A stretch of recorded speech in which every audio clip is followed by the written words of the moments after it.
I didn't cry at the graveside. Not because I didn't love my father. I loved him so much I couldn't afford to fall apart where people could turn my grief into a headline. I stood there in a black coat that didn't feel like mine, listening to the wind scrape through bare branches and skim across the cemetery stones like it had somewhere else to be. People kept saying the same things in different voices. He built it all from nothing. He was a giant. He changed lives. And every time someone said everything, something in my stomach tightened because I wasn't just hearing praise, I was hearing a warning. My father's life was being summarized into one clean sentence, and I could already feel the knives that waited inside that word, everything. 2 hours after the funeral, I was sitting in a leather chair that cost more than my first car, in an office that smelled like polished wood and old paper. The kind of room where whispers feel loud, where signatures don't just sign papers, they sign futures. Evelyn Price sat across from me, my father's attorney. She had the kind of calm you only earn after watching families fall apart over wills for decades. Her hair was pinned back. Her blazer was immaculate. Her hands were steady in a way mine weren't. She slid a thick folder toward me and didn't touch her coffee. "Jack," she said softly, like she was talking to a man standing too close to an edge. "I need you to listen very carefully." That sentence was the start of the clock. She opened the folder. It wasn't a will. It was a trust document, dense, formal, surgical.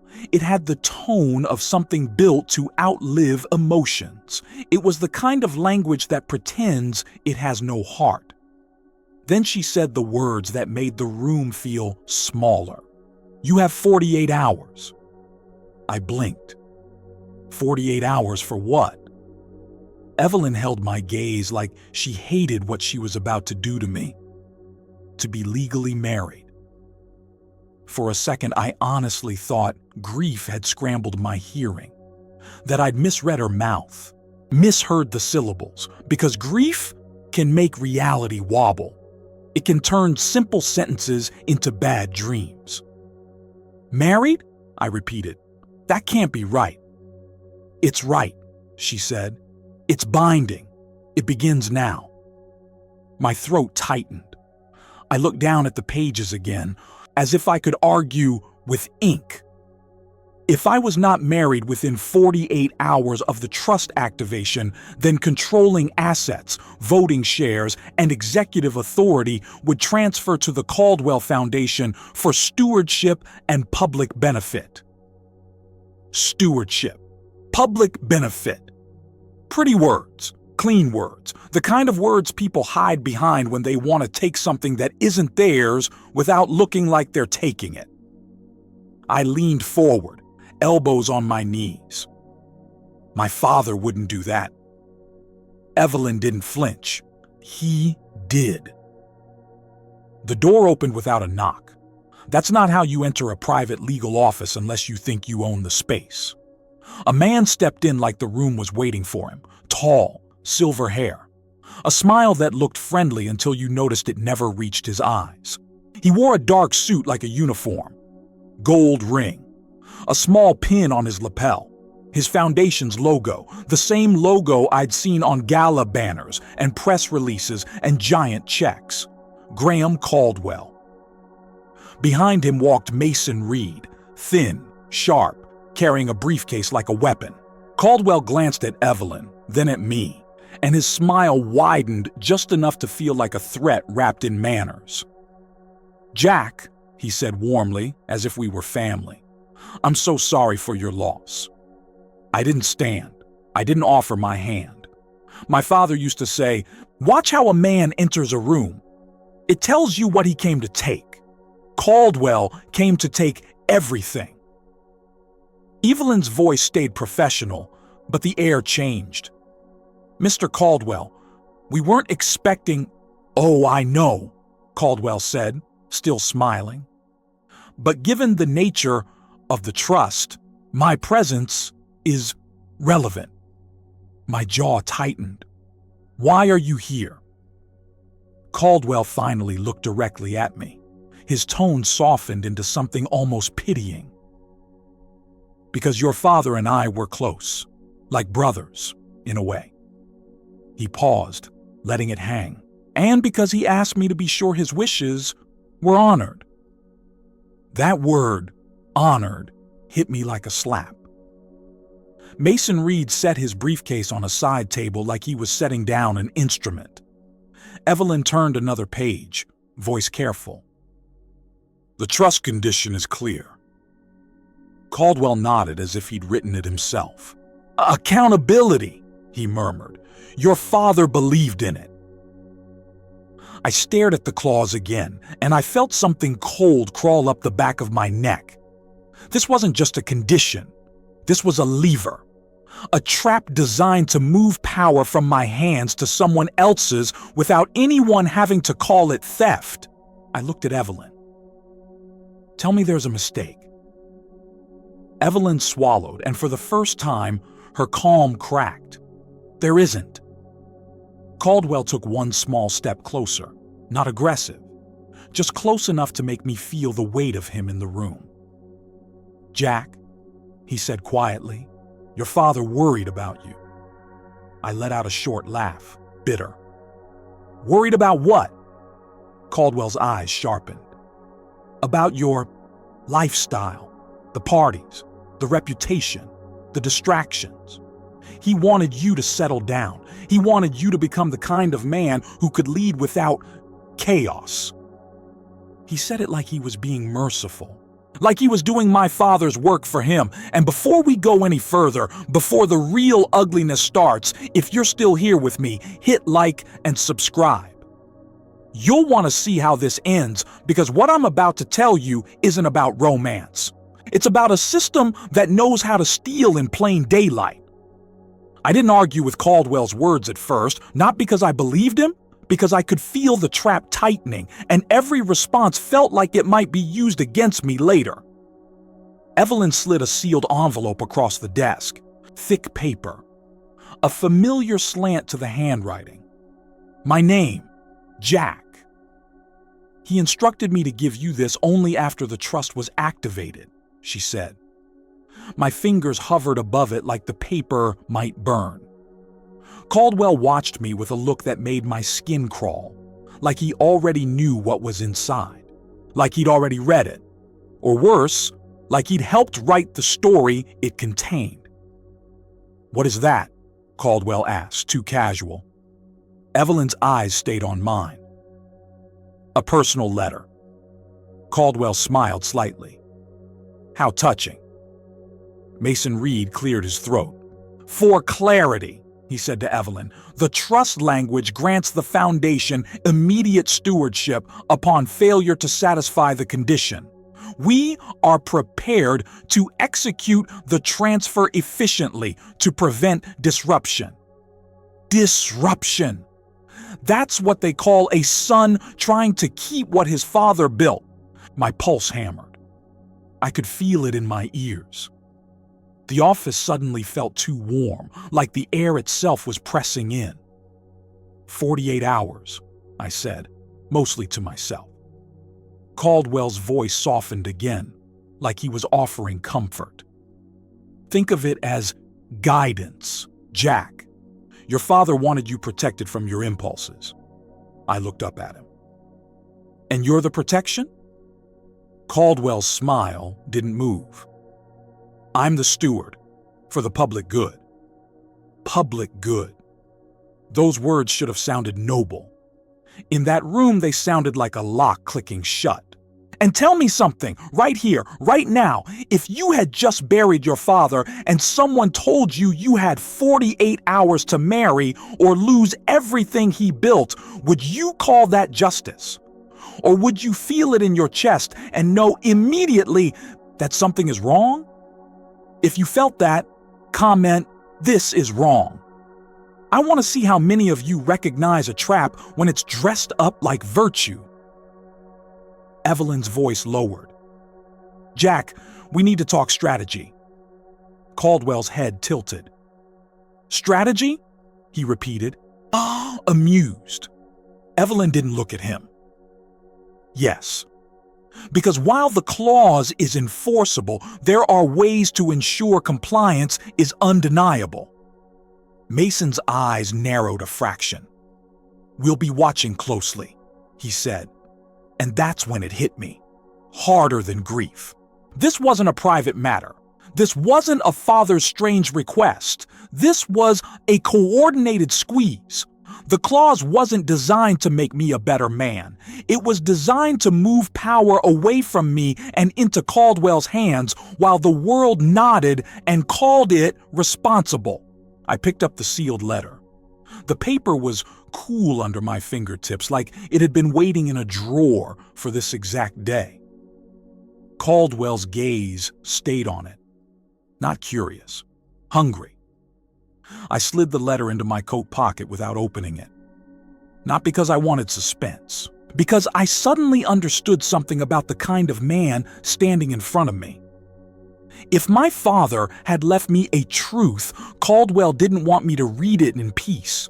He wanted me to read it under pressure. He wanted me to panic. He wanted me to make a mistake. Evelyn stood. Jack, come with me. We need to move. Caldwell held up a hand, gentle as a pastor. Take a breath, he said. You have time. 48 hours. That's a gift. But when he said gift, his eyes told the truth. It wasn't a gift. It was a countdown to a theft that would look clean on paper. I walked out of that office with my father's letter in my pocket, my grief still fresh, and a clock ticking loud enough to drown out every other thought. Because the next thing I had to do wasn't find love. It was decide how far I was willing to go to keep a man like Caldwell from rewriting my father's legacy and my life without anyone ever calling it what it was. And when I finally tore open that envelope, I realized the countdown wasn't the worst part. The worst part was what my father had been trying to warn me about all along. Hook final. Para puxar a próxima parte. I didn't know where to go, who to trust, or how to beat a trap this polished. But I did know one thing. Caldwell was already moving, and the next place I ran to would change everything. By the time I walked out of Evelyn's office, the sky had gone flat and colorless, like someone had scraped the day clean of warmth and left only metal behind. I didn't call my driver. Didn't tap the button that would summon a black car like a moving wall between me and the world. I didn't even take the security detail my father used to insist on. Men who watched everything except the parts of me that were breaking. I just walked. 3 blocks. 4. Past people who didn't turn their heads because why would they? Without the suit, without the shine. Without the name attached to me like a price tag, I was just another guy with his hands in his pockets and too much weight in his eyes. I got to the side street where I kept an old pickup for the days I couldn't stand being Jack Carter for one more breath. Before I turned the key, I took off my watch, my father's watch. It sat heavy on my wrist like a promise that wasn't mine to make anymore. For a second I held it in my palm, feeling the cold metal, the tiny scratches, the faint warmth left behind from my skin. Then I opened the glove compartment and set it inside. And I stared at it, like it might start talking. 48 hours? 2 days to find a wife? Or lose the entire life my father built? The words didn't land in my head like a sentence, they landed like a verdict. My phone buzzed before I even pulled out. Noah, where are you? Evelyn called. Say something. Noah Brooks, closest friend, the kind of guy who knew my coffee order, my faults, my father's temper, and how to make me laugh when I forgot what laughing felt like. I stared at his message until the screen dimmed. I didn't respond. Not because I didn't trust him. Because I did. That was the problem. The second I started explaining, the dam would crack. And if I cracked, if I showed even an inch of panic, Caldwell would smell it. He'd press harder, he'd tighten the rope. So I set the phone face down in the cup holder and drove. I drove until the buildings thinned, until glass towers became low rooftops, until traffic became open road and a long line of bare trees. Out there, the world didn't care who my father had been. It didn't care who I was supposed to be. The world just kept turning. Gas stations, faded billboards, fields stretching out like nothing mattered. And that was the part that hurt more than I expected, because in my world, everything mattered. A word, a signature, a rumor, a photo taken at the wrong angle. Out here, the road didn't care, but Caldwell did. And he cared enough to try to take everything. Around hour 4, my stomach reminded me I hadn't eaten. Not since before Evelyn's office. Not since before my life became a countdown.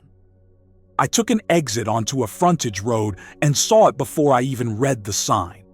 A squat little diner sitting back from the road with a flickering neon logo that looked like it had been repaired more times than anyone could remember. A row of trucks parked out front, lined up like tired animals at a watering hole. It was the kind of place my father used to call real America.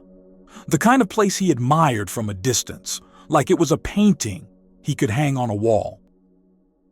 I pulled into the gravel lot and cut the engine. For a second I just sat there, hands on the wheel, listening to the tick of cooling metal, like the truck was breathing after a long sprint. Then I stepped out and walked to the door. A bell jingled when I pushed it open. Warmth hit my face first, like I'd walked into a different world. Fried onions, coffee, butter. Something sweet and cinnamon-heavy hanging in the air, clinging to the corners of the room. The booths were worn down to soft patches. The counter stools had cracked vinyl. There were little paper sugar packets standing like tiny flags in metal holders. A radio played low behind the hum of voices, almost swallowed by the sound of life being normal. 2 older men sat near the window talking about weather and cattle prices like those were the only things worth worrying about. A young mom bounced a toddler on her knee, whispering something gentle into the child's hair. I didn't realize how badly I needed to see normal until I was standing in it. Then I saw her. She moved behind the counter with a rhythm that felt practiced, not rushed, like she knew how to keep a room from falling apart without making anyone feel like they were being managed. Auburn hair pulled back in a simple tie, a face you could imagine as a kid, freckles sun-kissed, smiling in a family photo. But her eyes were something else. Bright blue, not the icy kind, the steady kind. And it wasn't her looks that stopped me. It was the way she treated people. An older man at the counter fumbled with his wallet, fingers shaking the way they do when time has taken something from you and left you pretending it hasn't. He started to mumble an apology. Before he could, she leaned in. Gentle, close enough to be heard, but not close enough to embarrass him. "No worries, Mr. Hal," she said, voice steady. "I've got you." Not sugary, not fake, just the kind of kindness that doesn't ask for attention. She poured coffee for a woman in the corner without being asked, slid the mug down like it belonged there, like the woman mattered even if she didn't wave her hands for service. She cut a slice of pie in half for a kid who clearly didn't have enough money and said with a quiet smile, "Don't tell me. I know it's your birthday." Nobody had mentioned a birthday. The kid's face lit up like he'd been handed something rare, a miracle with whipped cream. I slid into a booth where I could see the whole room. Habit. My father taught me you always know the exits, always know who's watching, always know where the danger might come from. Funny thing was, I didn't feel danger in that diner. I felt human. Then the tension hit like a drop in pressure. One of the truckers, big guy, loud laugh, swagger that seemed to take up more space than his body, leaned too close to her when she came with his plate. "Come on," he said, voice slick. "Give me that smile." You'd look prettier if you tried. It wasn't violent, but it was the kind of disrespect that tries to see what it can get away with. The room tightened. You could feel people listening without looking, pretending they weren't hearing, pretending they didn't want to intervene. She didn't snap. She didn't shrink. She set his plate down, met his eyes, and said calmly, "You'll get good service, sir, but you won't get to talk to me like that." Not loud, not dramatic, just a boundary, clean and final. For a second, the trucker blinked like he couldn't believe he'd been stopped so easily. Then his face reddened. He mumbled something that didn't mean anything and leaned back in his seat. The tension loosened, like a knot released. And I realized my chest had been tight too, like I'd been waiting to see if she would fold. She didn't. Behind her stood an older woman, watching like a hawk, hair pinned back, posture straight, eyes sharp with the kind of protectiveness that doesn't need to announce itself. June Harper. Owner, I guessed, or mother, or both. The way she watched Lily told me everything: pride, vigilance, and a fear she kept hidden under competence. Lily came to my booth with a menu. "Morning," she said. Her voice was simple, honest, no performance. "Coffee?" Her eyes met mine for half a second, just long enough for something to shift inside me. Not romance, not fireworks, recognition. Like my life had been drowning in polished lies, and here was someone who couldn't be bought with charm or scared into silence. I gave her a name that wasn't mine. "Yeah," I said. "Coffee's good." She nodded once and turned away. No flirting, no lingering, just work. And that was when the thought hit me, brutal and clear. Caldwell had lawyers, media, influence. He had people who smiled for cameras and whispered in boardrooms. But he didn't have this. He didn't have a person like her.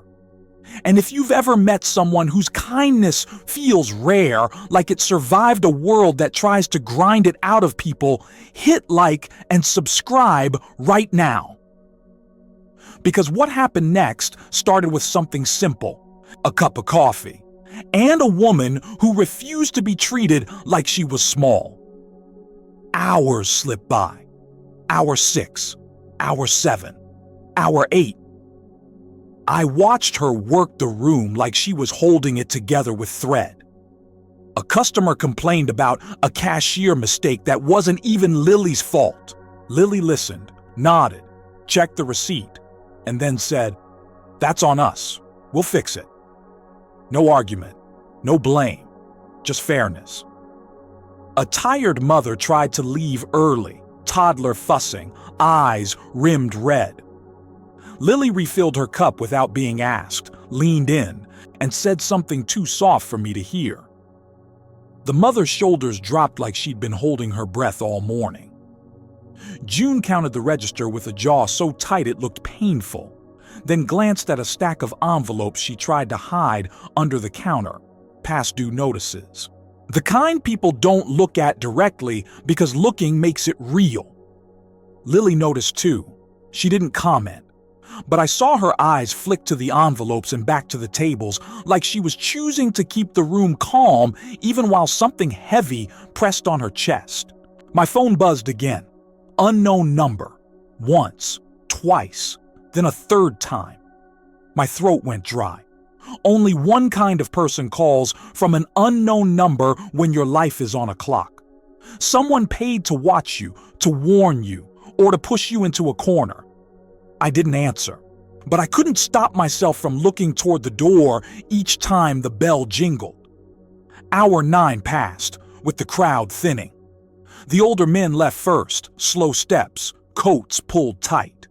The truckers filed out in pairs, loud voices fading into the lot. By hour 10, the diner felt quieter, like the air itself was settling. Lily wiped down tables, shoulders tense with fatigue she didn't complain about. June spoke to her in a low voice behind the counter, close enough that I caught pieces. not the whole truth. Huh? Can't push it another week. Doctor said, rent. Lily's hand paused for half a second on the rag. Her face didn't crumble. She just nodded once, swallowed hard, and kept wiping the table like if she stopped moving, the truth might catch her. That was the moment. A small moment. Quiet. Almost invisible.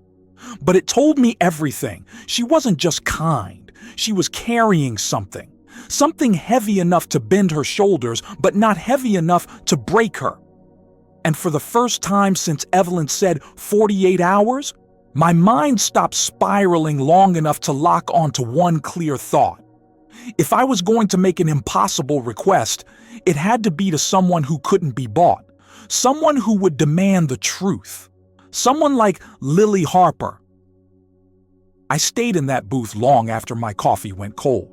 Fingers wrapped around the mug like it was anchoring me, watching the door, watching her, listening to the bell jingle every time someone left, feeling the clock tick louder inside my ribs because in the next scene, I wasn't just going to ask her for help.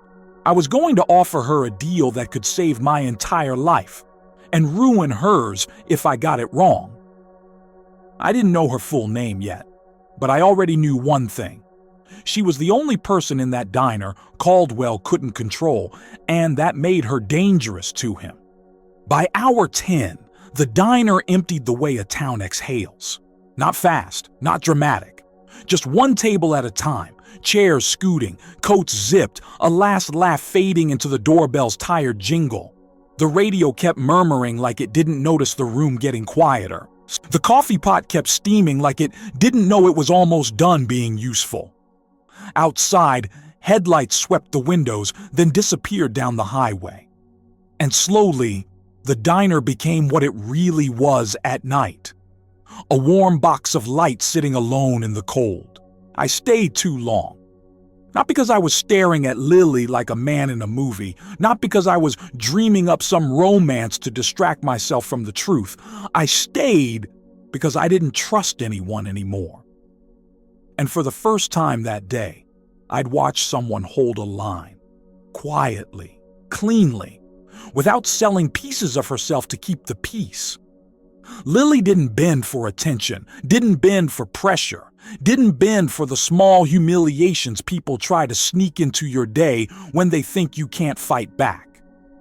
I wasn't looking at her like a possibility. I was reading her like evidence. Lily wiped down the last booth with a rag that had seen better days. Her shoulders dipped on the exhale, then rose again like she'd trained herself not to show fatigue until the room was almost empty. June locked the register with the same kind of careful focus you'd use on a sleeping child. Then, right as Lily turned the sign on the glass door from open to closed, my phone buzzed. Unknown number. The sound felt too loud in that quiet room, like a needle dropped on the floor. It wasn't the buzz itself. It was what it meant. A reminder. Caldwell was awake. Even here. Even now. I ignored it. But my body didn't. My jaw tightened. My spine went rigid. My heart did that quick, stupid stutter it always did when something invisible moved closer. Lily didn't notice, or she pretended not to, which, in that diner, I was starting to understand was a skill. People learned when to see and when not to. I walked up to the counter. June looked up at me, and for the first time all night, her eyes actually settled. Not scanning the room, not watching a register, just taking me in. "Everything okay?" she asked, polite, cautious. "Yes," I said, and realized it sounded like a lie even to me, so I corrected it. "The food was good, thank you." June's mouth softened. Not a smile exactly, more like a tired acknowledgement that praise mattered when you were carrying a place like this on your back. Lily rang me up. Simple movements, quick fingers. A person who's done this 1,000 times. I left a tip. Not the kind of tip that makes a show. Not the kind that screams, "Look how generous I am." Just enough to mean I saw her. I respected the labor. Lily slid it back toward me like it burned. "You don't have to," she said. "I do," I answered. She shook her head. "I didn't do anything special." That line hit me harder than it should have, because she believed it. Somewhere along the way, she'd been taught that basic decency didn't count. That doing the right thing was just the cost of existing. That being good didn't deserve anything back. June watched us, quiet, sharp, moral witness, not judging, just noticing. I pushed the bill back toward Lily and lowered my voice so it didn't become theater. "You did your job," I said. "You did it well. Let it stand." Lily hesitated. Then she finally took it, folded it once, and tucked it away with the smallest nod. "All right," she said. "Thank you." The kind of thank you that wasn't a performance either. Then June started turning off lights one by one. The warm glow thinned, shadows lengthened. The diner's comfort began to shrink inward, like it was pulling its blanket tight for the night. Lily wiped her hands and slipped her jacket on. It was plain, practical. The kind of jacket that meant winter didn't care what you earned. She headed for the door with June behind her. I should have left first. I should have gotten in my truck and kept driving until I ran out of hours, but my ribs felt like a cage closing in. My countdown didn't stop just because the coffee was hot and the air smelled like cinnamon. So I stood by the door and waited. The bell jingled as we stepped outside. Cold slapped my face like it had been waiting. The parking lot was mostly empty now, just a few cars scattered in the dark, frost starting to settle on windshields. One overhead light flickered above the diner sign, stuttering like it couldn't decide whether to stay alive. The highway wasn't far, just a low, constant hush of tires on pavement. Life, moving on. June locked the door with a practiced twist, then tugged the handle twice to make sure. Like locking it was an act of faith. "You two have a good night," June said, voice firm. It wasn't a suggestion. It was a command. The kind mothers give when they don't have time to fall apart. Lily nodded. "I'll be right behind you." June paused, looked at Lily, looked at me. Her eyes narrowed a fraction, not hostile, just protective. Then she walked toward a car that had been waiting at the edge of the lot. Before she got in, she turned back. "Drive safe," she told Lily. "I will," Lily promised. June drove off, taillights disappearing down the road, and suddenly it was just Lily and me. Cold air, flickering light, distant highway, a woman who had been holding herself together all night, and a man who didn't have the right to ask what I was about to ask. Lily hugged her jacket tighter around herself and started walking toward a small car parked near the side of the building. I kept my distance. Not because I was afraid of her, because respect matters when the world feels unstable, because no part of me wanted her to think I was cornering her under a dying light. "Lily," I said, not loud. She stopped, turned halfway. "Yeah?" I didn't know how to enter it. How do you step into someone's life with a storm in your hands and ask them to stand in it with you? So I started where a decent man starts. "Are you okay?" I asked. It was a simple question, but it landed on her like weight. She blinked once, fast, like her eyes had stung.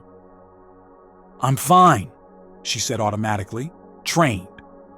The answer people give when they've had to keep moving no matter what.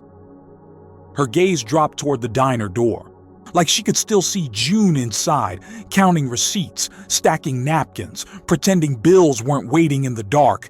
And in the weak light, I saw something at the top of Lily's bag, just a corner of paper sticking out. White, official looking, bold print. Final notice. She didn't notice I saw it. Or maybe she did and chose not to acknowledge it. Either way, her fingers tightened on the strap of her bag.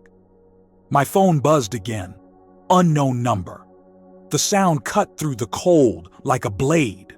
Lily's eyes snapped to my hand, to the pocket where the vibration came from, and I felt my chest tighten because now someone else had seen it. Now my problem had edges she could touch. I silenced the phone without looking at it. Lily's voice was careful. "You waiting on someone?" "No," I said. Her eyes held mine for a second longer. Then she asked, simple and direct, "Are you okay?" I almost laughed. Not because it was funny, because of the ridiculousness of it. Because here was a woman carrying her own storm, rent, notices, whatever doctor said meant, and she still had the instinct to check on a stranger. "I'm not," I admitted, and saying it out loud felt like stepping off a ledge. Lily didn't move closer. She didn't try to fix it. She just stood there, her shoulders squared, breath faint in the cold. "Okay," she said. "What's going on?" The flickering light stuttered overhead, casting her face in brief pulses. Shadow, light, shadow again. I took one slow breath, forcing dignity into my voice. "I'm on a legal deadline," I said. Her brow lifted slightly. "A legal deadline?" "Yes." "What kind?" The highway hissed behind us, indifferent. I swallowed. 48 hours. Lily's mouth twitched like her brain wanted to turn it into a joke to make it less strange. 48 hours for what? She asked. I held her gaze. To be married, I said. The words hung in the cold between us. For 1 second, Lily let out a single short laugh, reflexive. The kind people do when something is too absurd to belong to reality. Then she saw my face, and the laugh stopped like it hit a wall. Her eyes sharpened. "You're serious?" "Yes." Silence. The light flickered. The wind shifted. Somewhere, far off, a truck horn sounded on the highway like a warning. Lily's voice lowered. "Why would you have 48 hours to get married?" I didn't answer that. Not fully. Not yet. I couldn't. Not because I wanted to play games, because the truth was radioactive and I wasn't going to hand it to her without knowing she could set it down safely. So I did it the only way that felt honest. I offered the deal in 3 beats. Slow, clear, like laying cards on a table. "First," I said, "what I need." Lily didn't blink. "I need a legal spouse," I continued, "for 48 hours. Her jaw tensed. "Second," I said, "what I can offer." I reached into my pocket, pulled out a plain business card, not my name, not my company, just a number. "I can place 5 months of your pay in escrow," I said, "with paperwork, traceable, clean, no cash in a parking lot, no weirdness." Her eyes flicked to the card, then back to me. 5 months. "Yes." "And third," I said, "what I will not do." I forced the words out, because they mattered more than the money. "I will not humiliate you. I will not pretend you're bought, not in public, not in private. I will not treat you like you owe me anything outside the agreement." Lily stared at me like she was measuring whether my voice matched my spine. Then she said the first question any sane person would ask, "Why me?" I didn't have a clean answer. The truth was, I didn't pick her because she was pretty. I picked her because she had integrity under pressure. So I told her the part that was true. "I watched you tonight," I said. "You don't fold when people push you. You don't sell yourself just to make someone else comfortable." Lily's eyes narrowed, not flattered, alert. "That's not an answer," she said. "No," I agreed. "It's not enough of one." She took a step closer, not into my space, but into the conversation. "What's the catch?"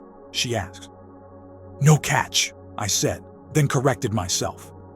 "There's always a catch. The catch is, I have enemies." "Enemies," she repeated, skeptical. "Yes.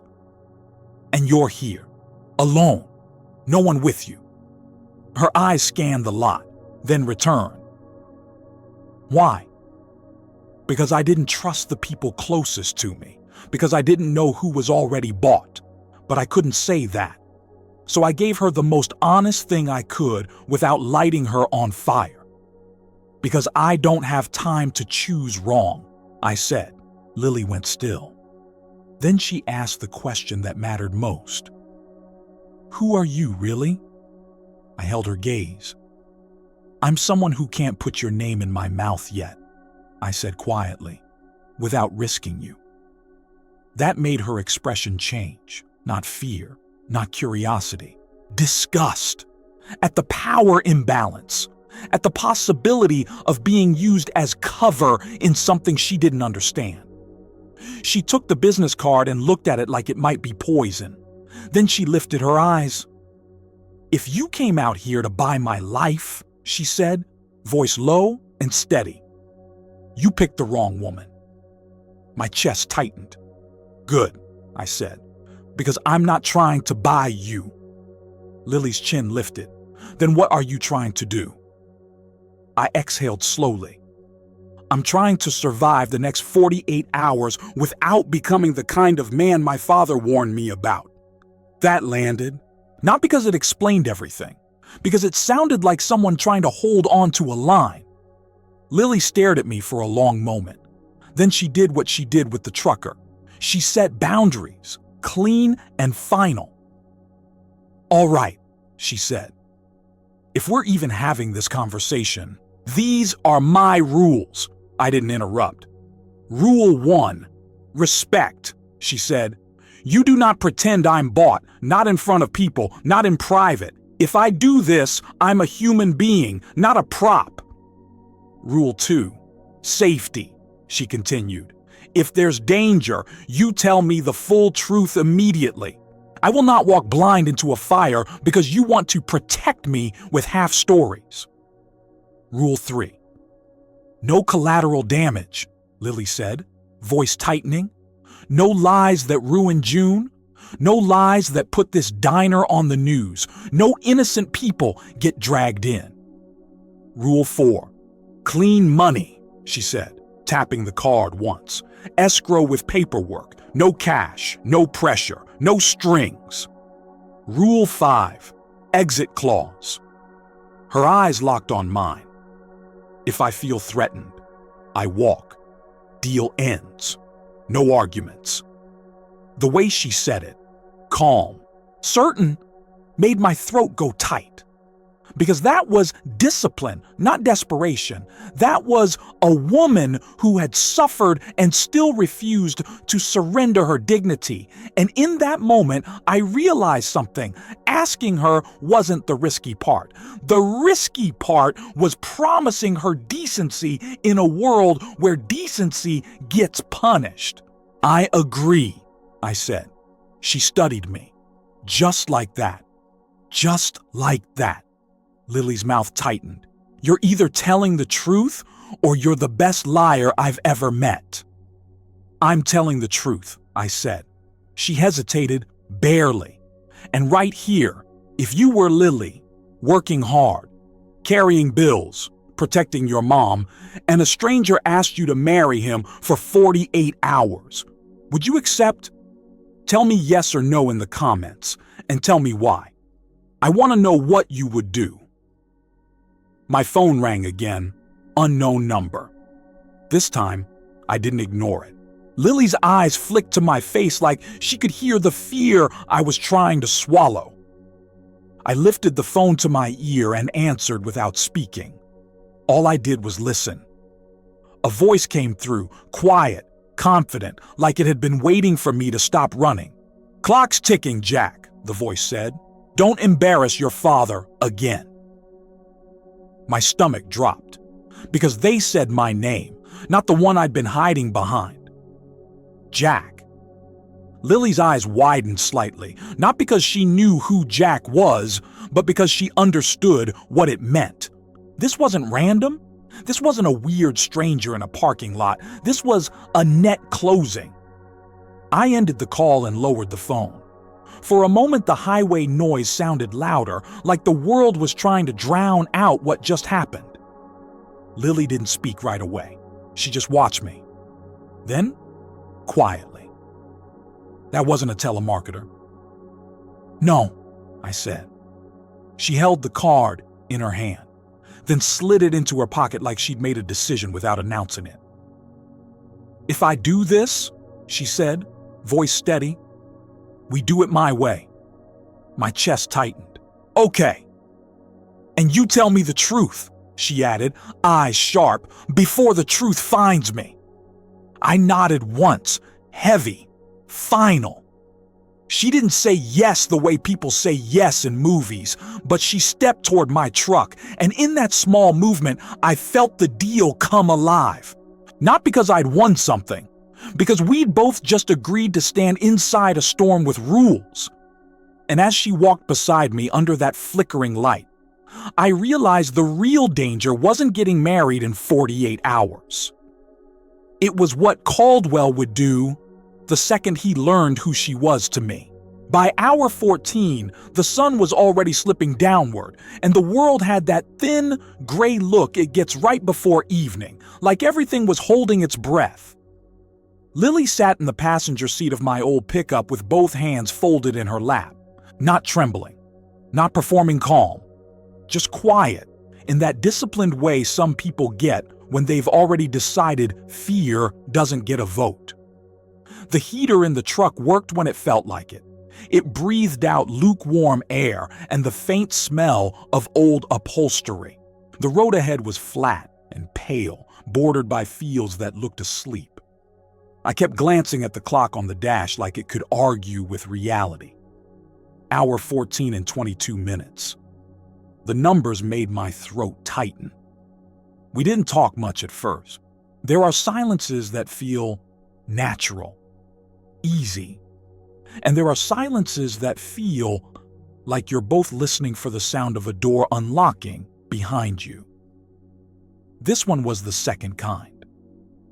Lily watched the passing road through the window. Every once in a while, she shifted her shoulders as if resetting her posture, like someone refusing to let stress bend her spine. I didn't want to turn her into a prop. I didn't want to use her. I didn't want to be the kind of man who treated another human being like a tool just because I was cornered. But I was cornered, and the clock was in my ribs. When the courthouse finally came into view, it looked exactly like the kind of place where lives got reduced to paperwork. A squat county building, pale stone, a flag hanging limp in the cold, fluorescent light leaking through narrow windows like it didn't want to be there. A gust of wind shoved against the truck as I parked. Lily inhaled once, slow and measured, then looked at me. "This is still my way," she said quietly. I nodded. Respect, safety, truth. Her eyes held mine for a beat. Not warm, not romantic. Just a woman checking whether a man meant what he said. Then we got out. The cold hit hard, the kind that makes your ears sting and your breath turn visible. Our footsteps sounded too loud on the concrete, like the building itself was listening. Evelyn Price was waiting at the bottom of the courthouse steps. She looked different out here, less polished, more urgent. Her coat wasn't buttoned all the way. Her phone was already in her hand, screen lit with notifications that kept pulsing like a heartbeat. "Good," she said. And it wasn't relief, it was calculation. "You made it." Her eyes flicked to Lily, then back to me. This was the first time Lily stood in the same space as someone from my father's world. Evelyn didn't look her up and down. She didn't give her that polite smile people use when they're pretending to respect you. She offered her hand, like Lily mattered. Lily Harper, Evelyn said. Thank you for coming. Lily shook it, firm and calm. I didn't come for thanks, she replied. I came because he said the truth matters. That sentence landed like a warning and a promise at the same time. Evelyn's expression tightened, almost like she approved.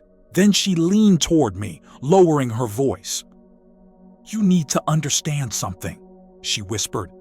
This isn't just about getting married. It's about surviving the next 34 hours. My jaw clenched. What happens next? Evelyn didn't sugarcoat it. Caldwell is moving to challenge the condition, emergency petition, fraud. Lily heard the word and turned slightly. Fraud? Evelyn faced her fully, careful with her tone, like she knew Lily didn't respond to pity, only to facts.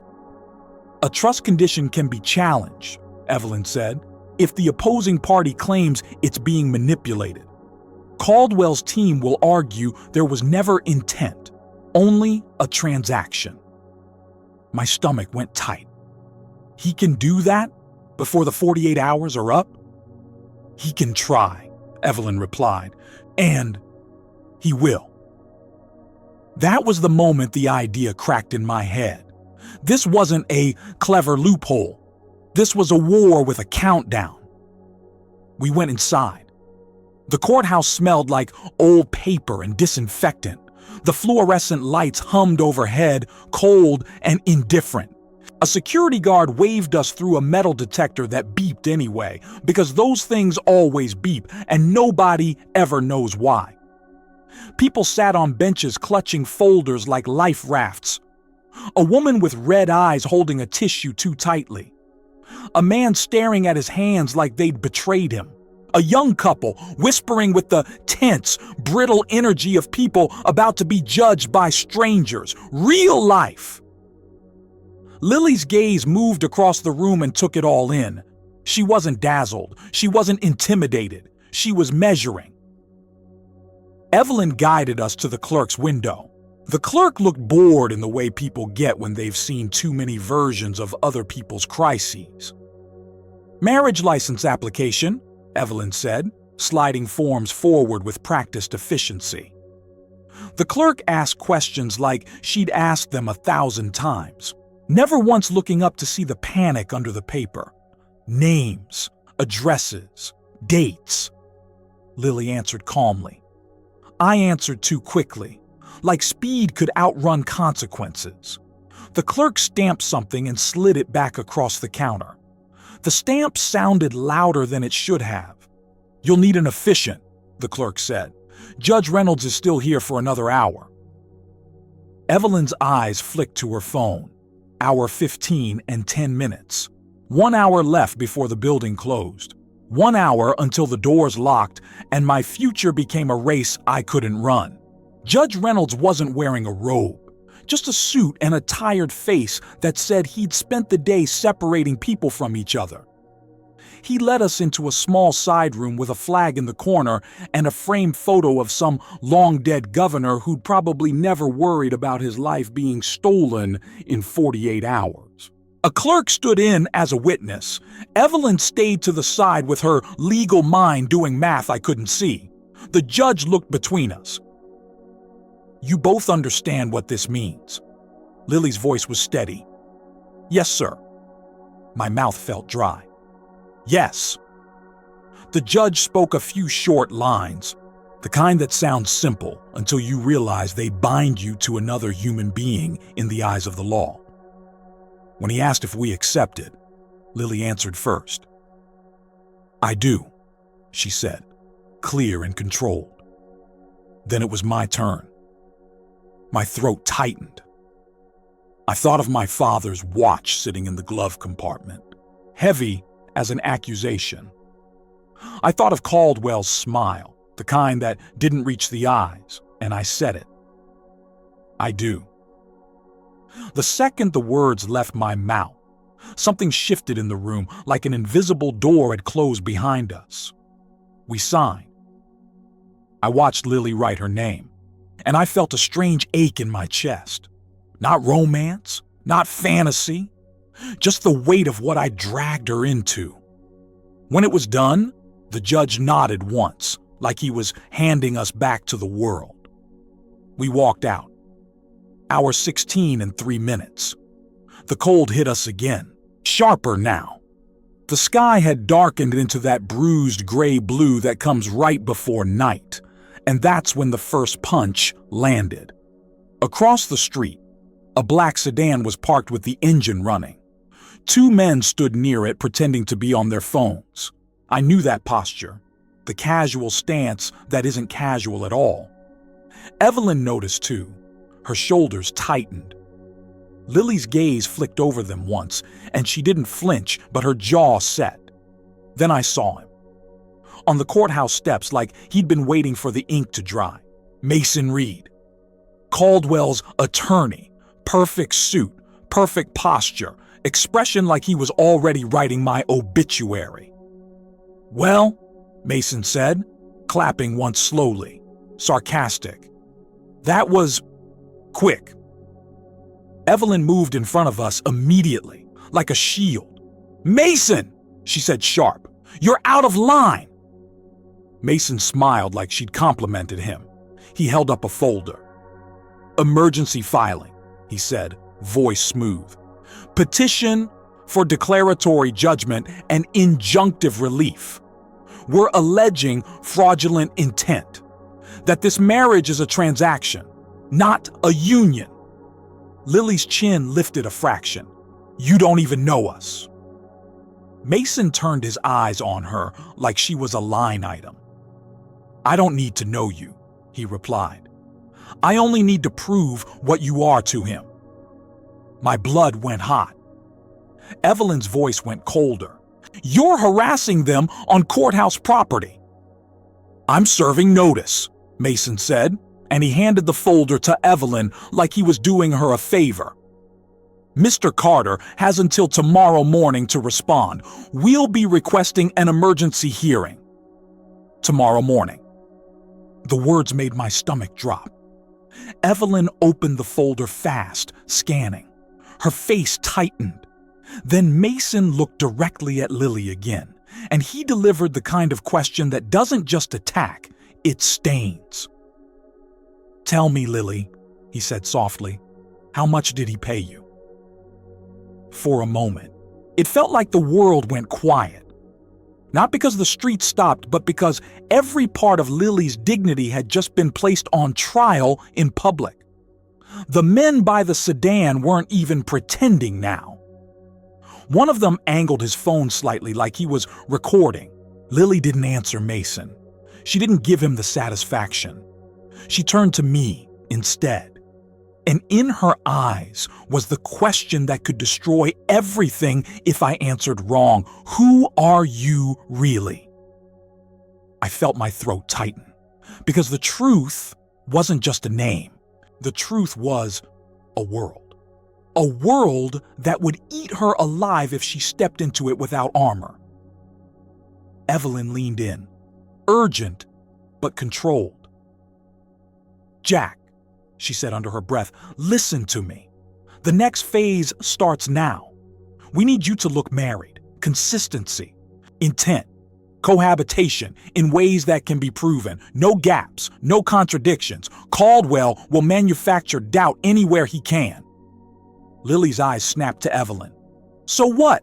Now we have to perform?" Evelyn didn't flinch. "No, you have to be real in the ways that can be proven." Mason's smile deepened. "Better hurry," he murmured, "because the court doesn't like magic tricks. Right here, this exact moment, if you were Lily, would you answer that question? Or would you walk away right there on the courthouse steps? Comment, "stay," or "leave," and tell me why." Lily's shoulders didn't sag, she didn't crumble. But I saw it. The smallest crack of hurt, not because she cared what Mason thought, but because she understood what he was trying to do. He wasn't trying to win an argument. He was trying to ruin her name. I stepped half a pace forward, enough to put myself between her and Mason without crowding her. "She doesn't answer to you," I said, voice low. Mason's eyes gleamed. She answers to the court soon enough. I turned my head slightly toward Lily, keeping my voice steady.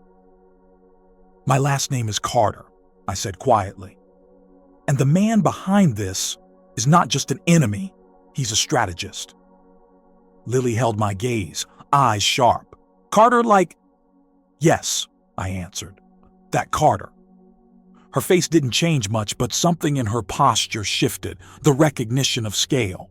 Not wealth, danger. The men by the sedan moved subtly, like they were satisfied they'd captured enough. Evelyn grabbed my sleeve. Truck, she said. Now. We moved, not running, not panicking, moving like people who understood they were being watched. The wind whipped hard across the lot as we crossed the street. The overhead light above the courthouse entrance buzzed and flickered like it was struggling to stay awake. When Lily reached the passenger door, she paused with her hand on the handle. She looked at me again, not asking for comfort, asking for clarity. If the truth is this big, she said quietly, you don't get to keep it from me much longer. I swallowed. I know. And if you lie to me, she added, I walk. I nodded once. Understood. We got into the truck. The engine turned over with a rough cough. As I pulled away, I saw the black sedan's headlights brighten in the mirror. Following. Not close, not obvious, but there. The trap wasn't just closing. It was learning our shape. By hour 17, the sky was fully dim and the highway noise felt louder, like the world was trying to drown out how exposed we'd become. Evelyn's voice came through my phone, clipped and urgent. You need a plan. By hour 20. A place. A documented narrative. Receipts. Witnesses. And Jack. No more surprises for Lily. Caldwell will use every surprise as a weapon. I glanced at Lily. She stared straight ahead, jaw set, hands folded again in her lap, still calm, but now with a quiet steel under it. And I realized something that made my stomach twist. We'd gotten married in a courthouse and walked out into a trap. Because the moment Caldwell couldn't stop the wedding, he decided to destroy the woman I married instead. By hour 20, the courthouse was behind us. But Mason Reed's words weren't. They clung to the air inside my truck like smoke, quiet at first, then suffocating the longer I drove. How much did he pay you? It hadn't been a question. It was a blueprint. Strip Lily's dignity first, and everything else collapses after. The road to my family property ran through long stretches of dark fields and scattered lights.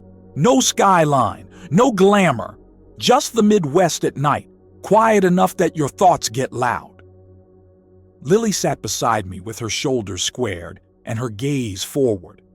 She didn't fill the silence to make it comfortable. She didn't try to charm her way through it. She was doing what strong people do when they step into a new world, observing, measuring, listening for danger. And I hate what I'm about to admit, but it's true. I was watching her, too. Not in a romantic way, not in a hungry way, in a defensive way. My life had become a trap with a countdown, and I didn't have the luxury of believing in people the way I used to. Somewhere between my father's death and Evelyn's warning, trust had turned into something I rationed like water. So I watched Lily for signs of greed, and I found none. I watched her for the little tells that come out when someone thinks they've won, and instead, I saw discipline. Then, about 10 minutes into the drive, she finally spoke.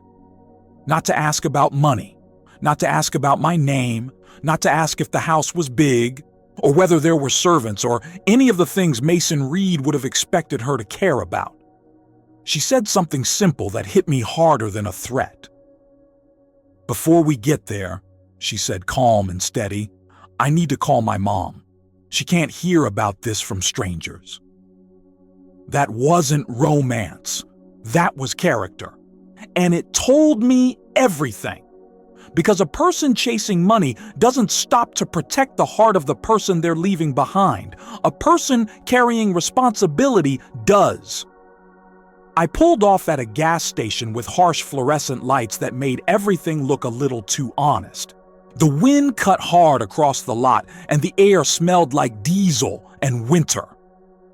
Inside, I grabbed her a hot tea, not a gift bag, not a fancy thing that would feel like I was buying her silence, just something warm for her hands. I set it on the counter and kept my distance as she dialed. I didn't try to listen. But in a quiet place, you can't help catching fragments. Lily's voice softened when she spoke, like she didn't want to scare June, even if June was already scared. "Mom, it's me." A pause. Then her tone got even gentler, like she was speaking to a child who'd woken from a nightmare. I know it sounds crazy, but I'm safe." Another pause, longer this time. I could hear the shape of June's disbelief through the silence. Lily didn't get defensive. She didn't raise her voice. She didn't plead. She just promised. "I'm making a decision," she said, firm but warm. "I'm not being dragged." That line, "I'm not being dragged," made something in my chest tighten, because it wasn't just for June, it was for her. It was Lily putting a flag in the ground, even with everything spinning around her. When she hung up, she kept her eyes on the tea for a moment, fingers wrapped around the cup like she was collecting herself. Then she looked at me. "She's worried," Lily said. "I know," I replied. "She'll forgive me later," Lily added quietly, "if I don't get her blindsided first." I nodded once. "Thank you." She didn't respond to the thank you like it was currency. She just climbed back into the truck, and we drove. By hour 22, we reached the property. It wasn't a cartoon mansion. It was an old family estate, the kind built by someone who didn't need to prove anything to anybody. Tasteful, quiet, heavy with grief. A long driveway lined with trees that blocked the wind, stone steps that looked like they'd seen too much, a few windows glowing softly as if the house was awake without wanting to be. The moment the headlights swept over the front entrance, I saw someone standing there, waiting. Captain Miles. He was older, late 50s, maybe early 60s, built solid, posture like a habit, former military. The kind of man my father trusted because he never talked more than necessary. He'd been head of security for years, but to me, he had always felt like something else, the last guardrail at the edge of my childhood. Miles didn't smile when he saw me. He didn't scowl either. He just watched me approach like he was counting my steps. Then his gaze slid to Lily and held there for a brief, careful evaluation. Not disrespectful, not dismissive. Clinical. His first words weren't to her, they were to me. "Sir," he said quietly, "you should have called." I felt the weight of it. Not anger, concern. A loyalty that answered to my father's memory first, and to me second. Before I could speak, Lily introduced herself. Not apologetic, not nervous, just a name and a spine. "Lily Harper," she said. Miles tipped his chin once. "Ma'am." And then he looked back at me, voice lower now. "Caldwell's people are already sniffing around." That was the first cold shiver that kept the night from turning cozy. The threat was still moving. We stepped inside. The house was quiet in a way that makes your footsteps sound guilty. The air smelled faintly of cedar and old books, and underneath that, something else. A softness, like fabric stored too long. Grief has a smell. I never knew that until my father died. Lily's eyes caught on small details the moment we crossed the threshold. Framed photos turned slightly inward like they hadn't been dusted since the funeral. A coat still hanging on a hook like my father might come back for it. A bowl on a console table with keys that didn't belong to anyone alive anymore. She didn't comment on any of it, but I could tell she noticed, because Lily didn't miss what mattered. I led her toward a guest room and made the boundary explicit the moment we reached the hallway. "You'll have your own space," I said. "Locked door. Your rules." Lily didn't smile. She didn't soften. She just nodded once. Good. Miles watched that exchange like he was noting evidence, not romance, not performance, respect. That mattered. By hour 23, another car pulled into the drive. Noah Brooks, my closest friend, the only person in my life I trusted without calculation. He came in fast, full of worry, shoulders tense like he'd run here with his thoughts ahead of him. When he saw Lily, he didn't interrogate her. He didn't treat her like a prop. He gave her respect first, then he looked at me, eyes sharp. "Jack," he said, low, "what are you doing?" I didn't answer right away because the truth sounded insane even in my own head. Lily spoke first, like she could sense my hesitation. "I'm here by choice," she said simply. Noah's gaze held hers for a beat. Then he nodded, almost imperceptibly. "Okay," he said. "Then I'll talk to you like you're a person, not a rumor." That was Noah, always defaulting to decency before strategy. He turned back to me. "Evelyn called. She sounded like someone was standing on her throat." "They are," I said. Noah exhaled through his nose. "Caldwell." I nodded. Noah's face tightened. "I was hoping you were wrong." So was I. The night moved forward in small moments, micro-proofs that weren't dramatic, but they were real. The kind that add up to trust faster than speeches ever could. Lily was offered something from the house, an expensive, soft sweater a staff member pulled from a closet like it was normal. Lily didn't even touch it. "No," she said, "I'm fine." "It's warm," the staff member insisted kindly. Lily shook her head once. "I'm not dressing up for a lie." That line cut clean. Noah looked at her with quiet respect. Miles looked at me like he was making a note. "She's not here for the costume." A little later, Lily walked into the kitchen and opened the fridge like she'd done it 100 times. There wasn't much in there that felt like comfort. The house had been living on grief and routine. She found bread, cheese, butter, and she made a grilled cheese sandwich. Not fancy, not romantic. A simple act that said someone here should eat. When she handed it to me, she didn't make a show of it. "You haven't eaten," she said. I took it, stunned by how normal it felt. "Thank you," I said, quietly. Then I did the only thing that felt right. I washed the pan. I didn't touch her. I didn't hover. I didn't try to turn the moment into something it wasn't. I just cleaned up. Because if I was going to ask her to stand in a storm with me, the least I could do was not treat her like a servant in my own house. Lily watched me at the sink, and her expression didn't soften into affection. It sharpened into assessment, like she was thinking, okay, he might mean it. Then she asked the one question that mattered. Not about money, not about fame, not about the size of the house. "Where were you?" Lily asked quietly. "When your dad got sick." Not accusatory, curious. But that question still hit like a fist, because it tugged on a hidden truth I'd been keeping pinned down like a dangerous animal. I kept my voice steady. "Not where I should have been." Noah's eyes flicked to me. He knew there was more. Lily held my gaze. "That wasn't an answer." I swallowed. I know. She didn't press yet, but she didn't let it go either. Around hour 24, Captain Miles asked Lily to step aside for a safety briefing, not because he distrusted her, because he respected the threat. He showed her where the cameras were, which doors stayed locked, which windows were alarmed, how to call him if she saw a strange car, which hallway led to the quickest exit.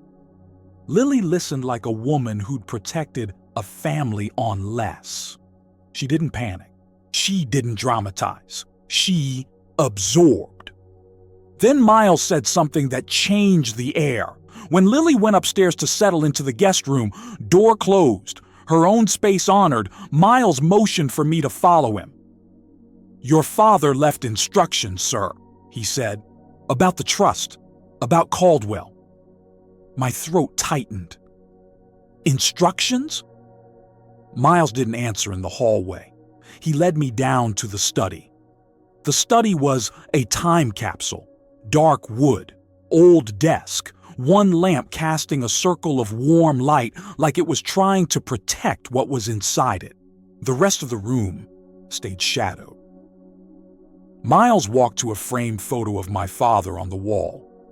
He lifted it slightly, just enough to reveal what I'd never noticed. A small panel. He opened it. Behind it was an old safe integrated into the wall. No secret room. No theatrics. Just something my father had built into his house the way he built everything else. Quietly, Miles unlocked the safe with a key he wore on a chain beneath his shirt. Inside was a sealed cedar box, small enough to carry, heavy enough to matter. A brass lock, and a tag tied to it with my father's handwriting, block letters, the kind he used when he didn't want anyone to misunderstand him. For Jack. Open only with your wife present. If you choose her for the right reasons, she'll help you see the truth. My vision blurred for a second. Grief hit like a wave. Not the dramatic kind, the slow kind, the kind that makes your chest hurt like it's bruised. Because my father wasn't just leaving me a clue, he was leaving me a test inside the test for the right reasons. He knew. Some part of him had known I might try to beat the clock with a technicality, and he'd built in a safeguard. Miles watched my face carefully. "He made me promise," Miles said quietly. "Only with your wife present."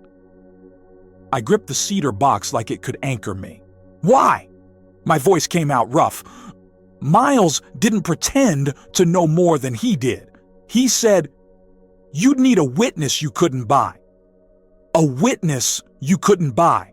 My stomach turned. Because Mason Reed's question echoed again in my head like poison. "How much did he pay you?" My father had anticipated that too. I carried the box upstairs, every step heavier than the last. When I reached the hallway near Lily's room, Noah was there, leaning against the wall like he'd been waiting. He saw the box and straightened. "What is that?" "My father," I said, and my voice tightened. "Left it." Noah's expression sharpened. "Open it." "I can't." Noah frowned. "Why not?" I held up the tag. He read it. Then he let out a slow breath. "Jack."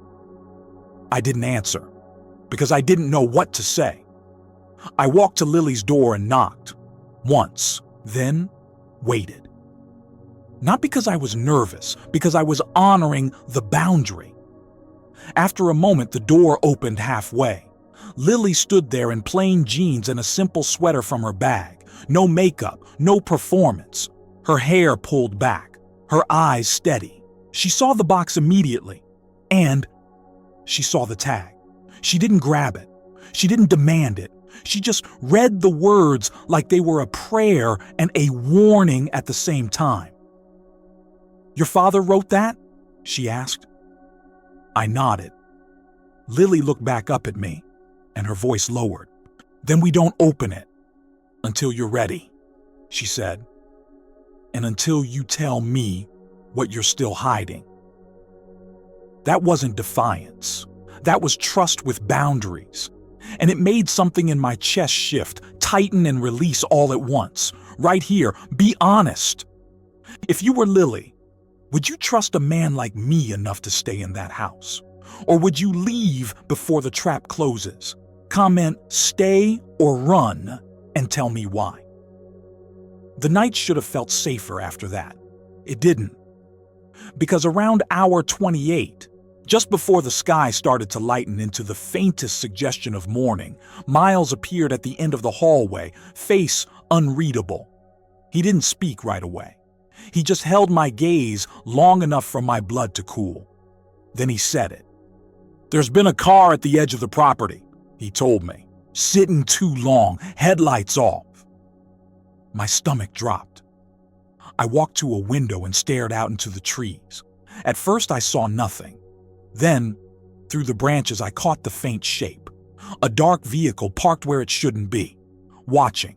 Testing the fence line. The comfort cracked.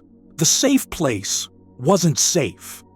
And behind me, in the quiet of my father's house, Lily stood near the doorway, the sealed box still between us like a loaded truth. My father's tag said, "Open only with your wife present." And outside, in the trees, Caldwell's people were already watching like they knew what was inside. By day 2, hour 28, the house felt less like shelter and more like a courtroom that hadn't opened its doors yet. Dawn light barely leaked through the curtains in my father's study, the kind of light that doesn't warm anything, just reveals what's already there. Dust on the shelves, a faint smudge on the glass of his framed photo, the antique desk that still carried the shape of his habits, like he might walk in and ask why I was sitting in his chair. A laptop sat on that desk like an intruder. A mug of coffee sat beside it like a lie, hot when I poured it, cold by the time the first threat landed. Captain Miles stood by the door, hands folded in front of him, posture steady. Not guarding me, warning me. Noah was somewhere in the kitchen, awake too early, pacing like he could walk anxiety out of his body. Every few minutes, he drifted toward the study entrance, then stopped himself like he didn't want to contaminate the room with panic. Evelyn had called twice before sunrise with that tight, controlled voice lawyers get when they've stopped sleeping. "They're forcing a trust review," she said. "Video conference. Now. Now. Not later today. Not this afternoon. Not when you've had a minute to breathe. They wanted us off balance. They wanted Lily's dignity on a screen, my grief in the background, and my father's legacy sitting there like a prize everyone pretended they weren't grabbing for." Lily walked into the study quietly. Same plain sweater as yesterday, same jeans, no borrowed diamonds, no costume, just Lily. She looked at the laptop screen the way she'd looked at the loud trucker in her diner, like she wasn't impressed by volume or authority, only by intent. "I'm here," she said softly.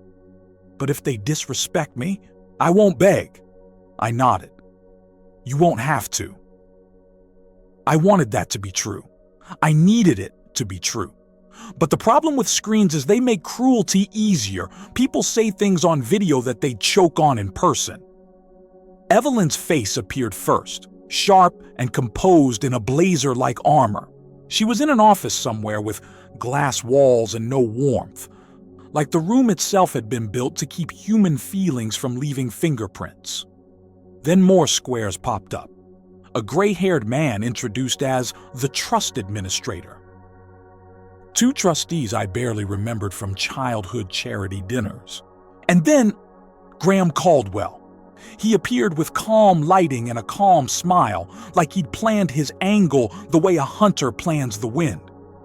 Behind him was a bookshelf and, somehow worse than the bookshelf, a framed photo of my father. Caldwell's hand on my father's shoulder, both of them smiling like brothers. That photo made my stomach turn because it didn't feel like a memory. It felt like a claim. Mason Reed sat slightly behind Caldwell, half in shadow, perfectly still. Not a person on the call? A blade on the call. Then a final square appeared. An older woman with sharp eyes and a posture that didn't bend for anyone. Elaine Mercer. Evelyn had warned me about her yesterday. She's the skeptic. She votes last. Elaine looked straight through the camera like she could see the fear stacked behind my ribs. "Mr. Carter," she said. "Ms. Harper, we'll be direct." Direct meant cruel. The trust administrator recited the condition in plain language as if it were a weather report. Marriage within 48 hours of my father's death filing. If satisfied. Assets remain under my control. If challenged credibly, assets may be frozen pending review. Assets may be frozen. That phrase sat on my chest like a boot. Caldwell leaned forward, hands folded like a pastor. "I'm not here to attack Jack," he said softly. "I'm here to honor my dear friend. Your father wanted you grounded, son. He worried about your impulses." He said impulses like it was kindness, like he was trying to help me. Lily's breathing changed beside me, not visible, but I felt it. Caldwell continued, smooth as oil. "We all remember the headlines, Jack. The parties, the women, the nights that turned into mornings. Your father confided in me. He feared you'd never build a real family." Evelyn cut in, voice crisp. "That's irrelevant." Elaine raised a hand. "It's not irrelevant if it speaks to intent."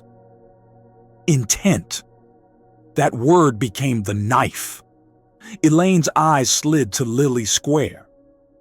"Ms. Harper, do you understand what it means to marry a man under this kind of deadline?"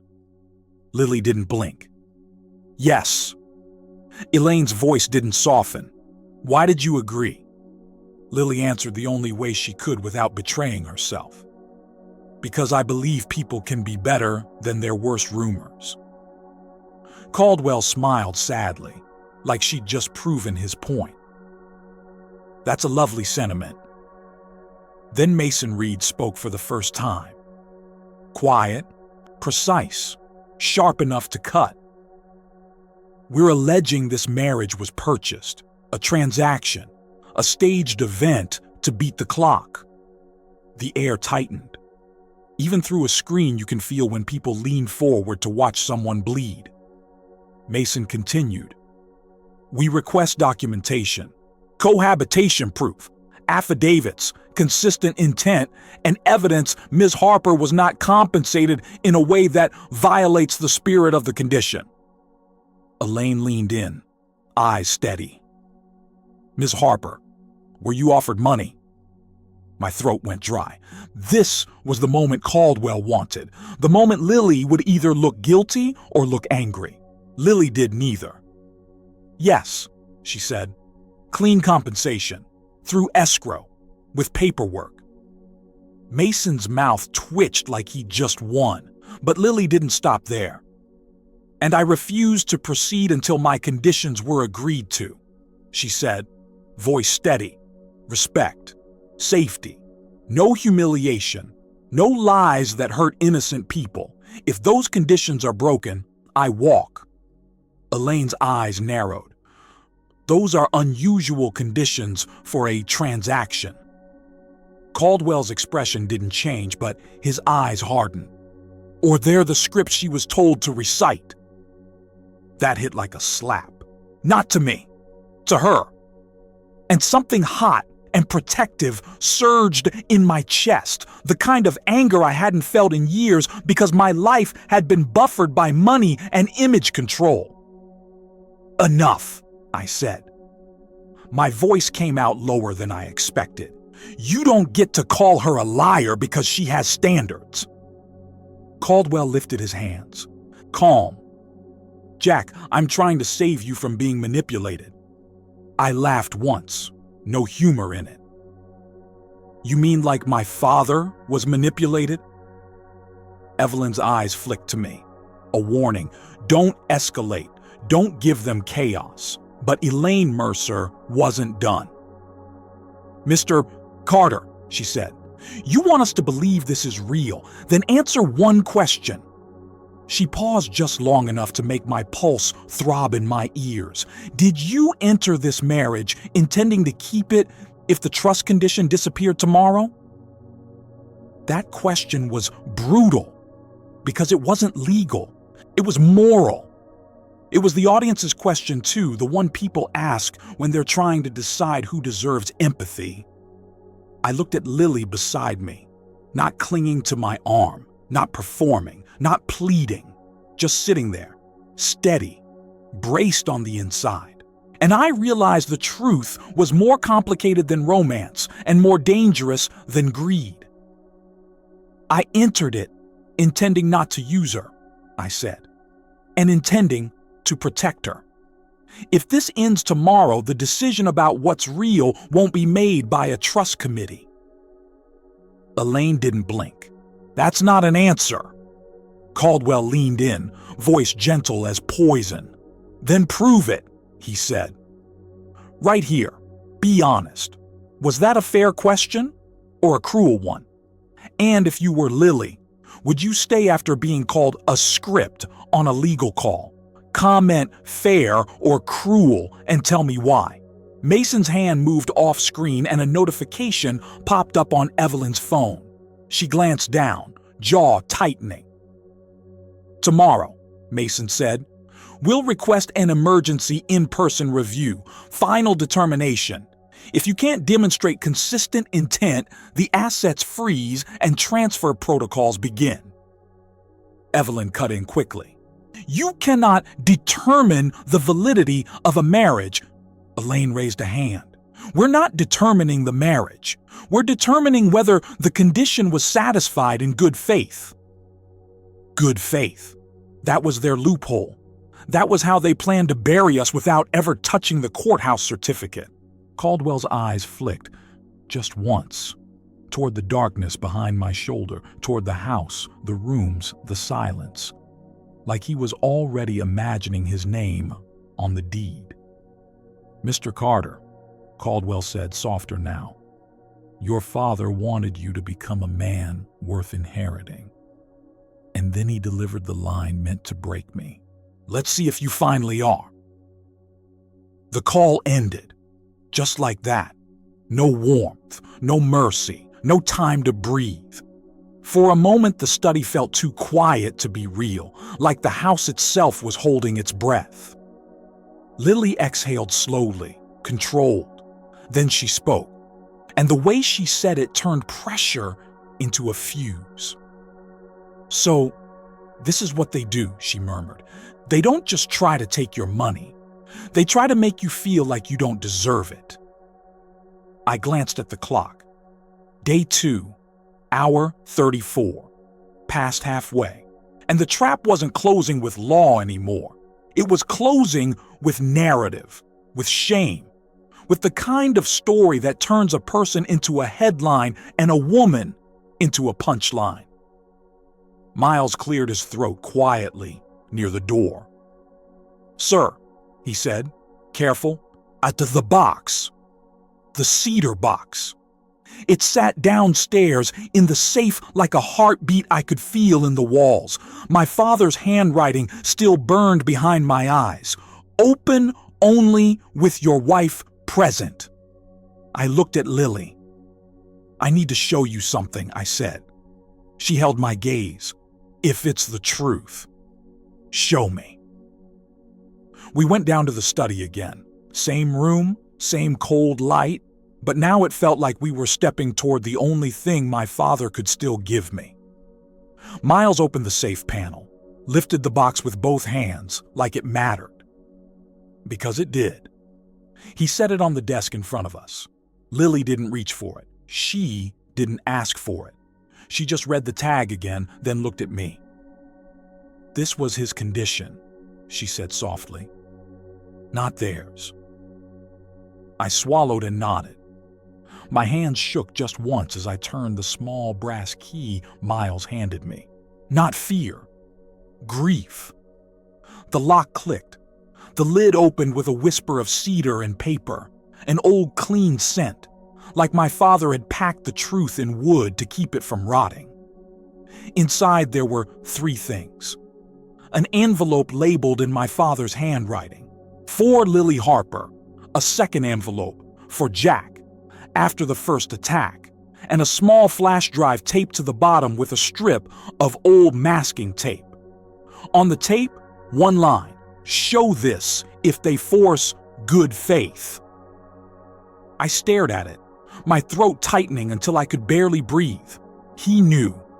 He knew Caldwell would push for a review. He knew they'd demand proof. He knew they'd weaponize my reputation. My father had built a weapon of truth and hidden it where only the right witness could unlock it. Lily's eyes stayed on the envelope with her name. She didn't touch it. She waited for me. Permission, not entitlement. I slid it toward her. She opened it carefully, like it might cut her. Inside was a single page. Her eyes moved over the words, and I watched something shift in her expression. Not fear, not greed. Recognition. Like she was suddenly being seen by someone she'd never met. She looked up at me, voice quieter now. "He wrote that he trusted me," Lily said. The sentence didn't sound like pride. It sounded like weight. Because being trusted in a war you didn't start is its own kind of burden. Then my phone buzzed. Not unknown, a number from the diner. Lily froze before she even looked at the screen, like her instincts had already run ahead. She answered, and the moment she put the phone to her ear, her face changed. Not dramatic, just the kind of stillness that tells you something you love just got hit. "Mom?" Lily whispered. I couldn't hear June clearly, but I heard enough. Broken phrases, breathless urgency, the sound of someone trying to stay calm while their world tipped. Lily's hand tightened around the phone. "What do you mean they're there?" she said. Her eyes lifted to mine, and I felt my chest hollow out. Because I knew, before she even said it, I knew. Caldwell couldn't stop the marriage, so he went for the woman who made it possible. Lily swallowed hard. "Okay," she told June, voice steady even as her eyes shined. "Okay. Lock the office door. Don't argue. I'm coming." She ended the call and looked at me like I'd just become the storm she'd stepped into.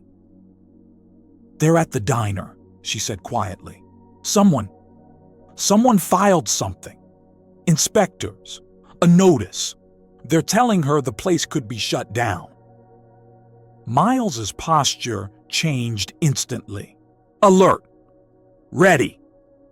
Noah appeared in the doorway like he'd heard the shift in the air, and I sat there staring at my father's box, open now, truth on the desk, dawn light on paper, realizing the worst part wasn't that Caldwell had power. It was that he could reach into Lily's world without ever showing his face. I looked at Lily and felt the moral weight of it settle on my shoulders. She hadn't asked to be a battlefield, but now her mother was in Caldwell's crosshairs, and the clock kept ticking. By day 2, hour 36, I understood something I didn't want to understand. Caldwell wasn't trying to prove our marriage was fake. He was trying to punish the woman who made it possible. I thought the box would give us a weapon. But the moment it opened, Caldwell struck Lily's mother, like he was daring me to choose between winning my father's trust and saving her family. By day 2, hour 36, the video hearing was over, but Caldwell's hands were still on my throat. Not literally. Not yet. But I'd grown up around men like him. I knew their pattern the way you know the sound of thunder before the rain arrives. When they can't win in court, they don't stop. They change arenas. They take the fight to the one place you can't fully control, no matter how rich you are. They take it public. Evelyn stayed on the phone after the call ended, speaking in clipped sentences like she was drawing lines on a map. "Do not react emotionally online," she said. "Do not post. Do not argue. They want you to look unstable. They want her to look guilty." Lily stood in the kitchen doorway of the estate, arms folded, eyes clear, too calm for what she'd just survived. That calm wasn't confidence. It was discipline, the kind you learn when life doesn't give you the luxury of falling apart. Captain Miles came back in from his perimeter check, cold air riding in with him. He didn't waste words. "We've got movement," he said. "Not here. In town." Noah looked up from his coffee, face pinched with exhaustion. "In town how?" Miles didn't answer right away. He just nodded at my phone, like he'd already seen what was about to happen before it happened. And then it did. A notification popped up like a slap, a headline, then another, then another. My screen filled with words that didn't even pretend to be fair. "Waitress marries heir in 48 hours. Cash deal? Billionaire son buys small town girl to beat deadline." Who is Lily Harper, the wife, at the center of a trust stunt? The estate was quiet, but my body reacted like it heard a gunshot. My chest tightened, my jaw locked, my hand went numb around the phone. Lily stepped closer, reading over my shoulder. Her face didn't crumble. What cracked was something quieter, something that had been holding her upright. The belief that dignity alone could protect you. "That's me," she said. Not a question, a statement, like she was tasting her own name in a stranger's mouth. Evelyn's voice snapped through my speaker. "Jack, don't let her see too much of it." Too late. Lily lifted her own phone. The screen lit her face from below, harsh and pale. Her thumb moved the way it moved at the diner when she counted change. Steady, practiced, controlled. But what she was reading wasn't numbers. It was judgment. People tagging her. Strangers making jokes. Strangers asking for the story. Strangers pretending they were detectives, pretending they were moral. Some of it was cruel. Some of it was worse than cruel, smug. The worst kind of cruelty is the kind that thinks it's righteous. And then another notification landed like a hammer. An inspection notice. Immediate compliance required. Lily's posture shifted. Her shoulders didn't fold. Her chin didn't drop. But her eyes changed. Sharp, protective, maternal in a way that didn't belong to her age but belonged to her life.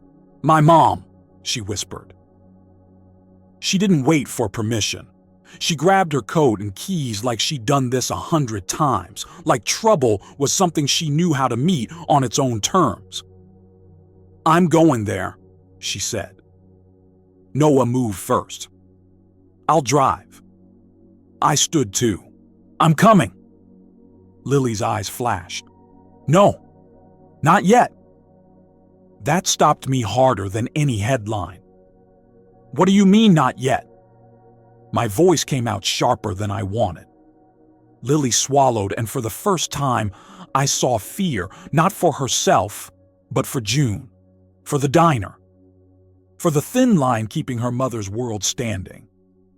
"If you show up," she said, "they'll take pictures, they'll twist it, they'll make my mom the headline next."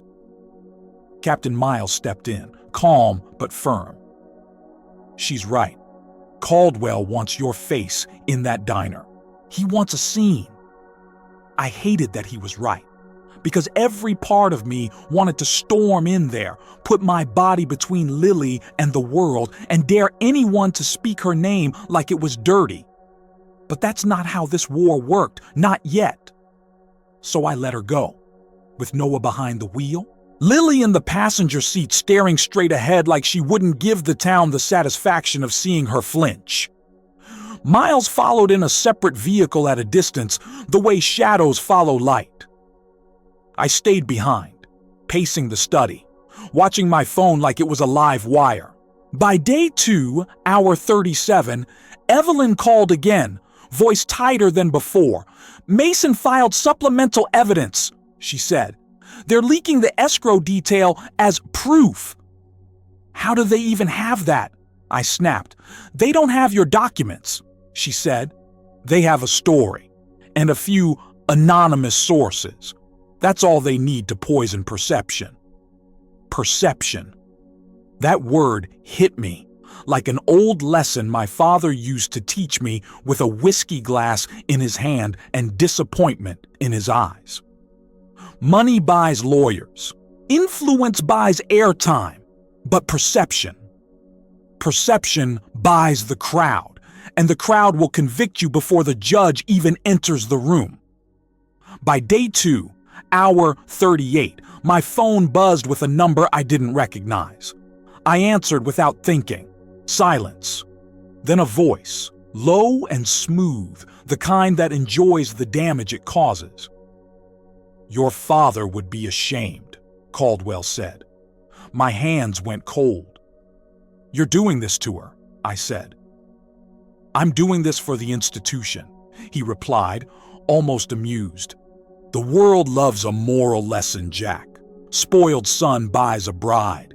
It's a cleaner story than the truth." Then he hung up, and that's when it hit me, sharp and sickening. Caldwell didn't just want the money, he wanted the satisfaction of being right about me. Because if he could turn Lily into a punchline, he could turn me into a warning. And if he turned me into a warning, he'd own my father's legacy without ever signing his name. That was when I made the decision Miles had warned me against.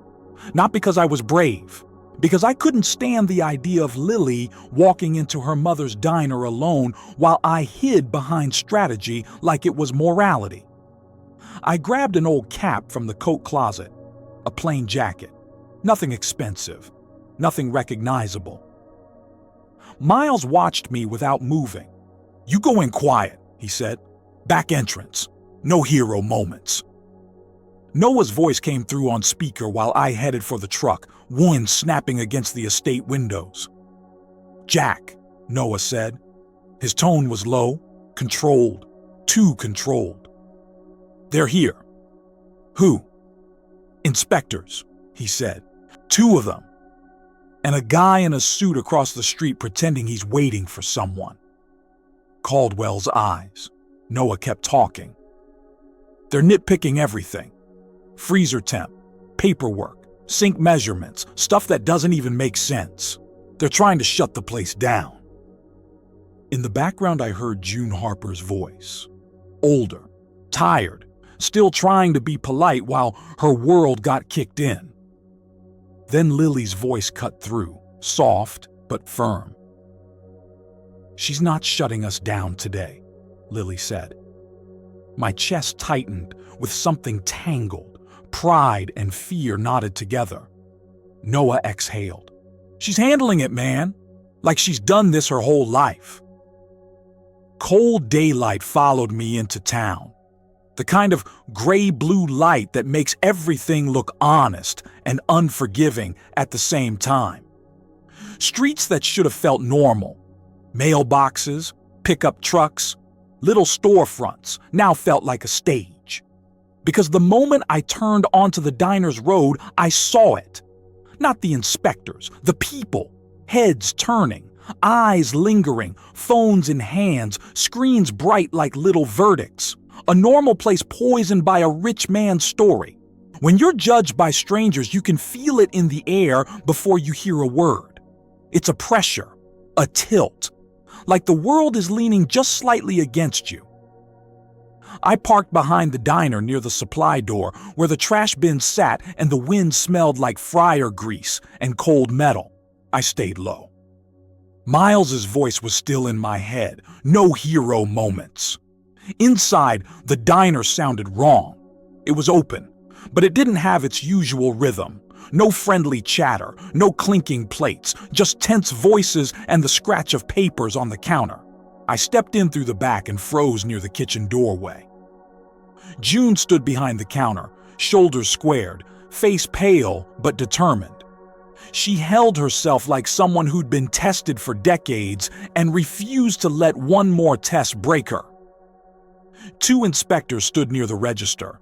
Clipboards, IDs, blank faces that said, "I'm only doing my job," even when their job looked suspiciously like a weapon.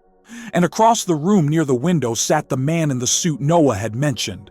Not eating, not drinking, just watching. He wasn't from here. You could tell by the way he held his phone, by the way he wore the town like it was something temporary. Lily stood between her mother and the inspectors, not aggressively, not theatrically, just positioned. Like a shield you didn't notice until it mattered. One inspector was talking. "This is a violation," he said, tapping his paper like it was a gavel. "Improper documentation of—" Lily cut in, calm. "Show me where it says that, not your opinion, the actual rule." The inspector blinked. People aren't used to being challenged politely. They're used to either obedience or anger, two things they can frame. Lily gave him neither. The second inspector tried a different angle. "Ma'am, we can make this easier if you cooperate." June's voice broke in, tight. "We are cooperating." Lily didn't look away from the paper. Cooperating doesn't mean surrendering. Then something happened that made my stomach drop. One inspector shifted his folder and a few pages slid out and fluttered to the floor near Lily's shoes. Lily bent down to gather them, quick and automatic, until her hand stopped mid-motion.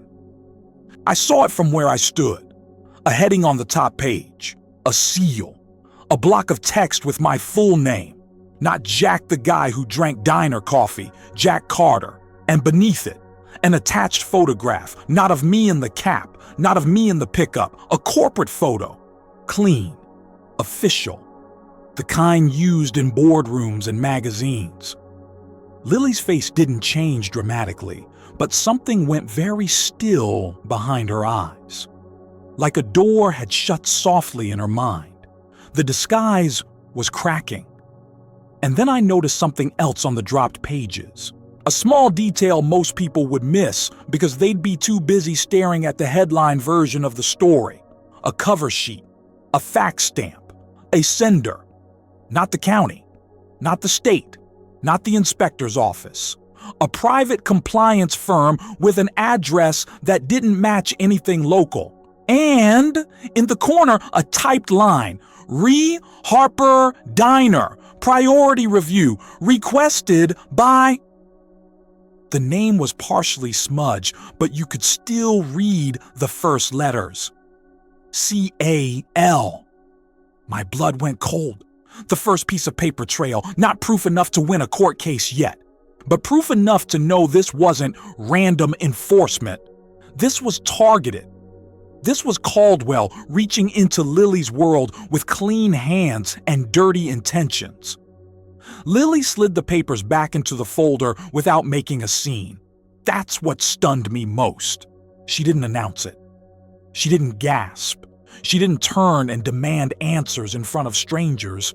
She protected her mother first. Then, as if she could feel me in the building, her eyes flicked once toward the kitchen doorway, toward me. She didn't react, didn't point, didn't expose me. She just looked. And in that one look, I felt something sharp and fair land between us. You owe me the truth. Right after the first wave of injustice, if you've ever watched someone get judged by strangers who didn't know the full story, hit like, so this reaches more people, and subscribe. Because what Caldwell does next is where this turns from cruel to dangerous. And tell me in the comments, should Lily expose Jack's real identity right now to protect herself, or stay quiet to avoid triggering the trap?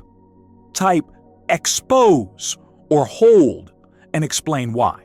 By day 2, hour 39, Lily called me from the back hallway near the storage room where the noise of the diner softened. Her voice was steady, but it was different now, less curious, more certain. "I saw your name," she said. "Your real one." I didn't answer right away. I didn't lie.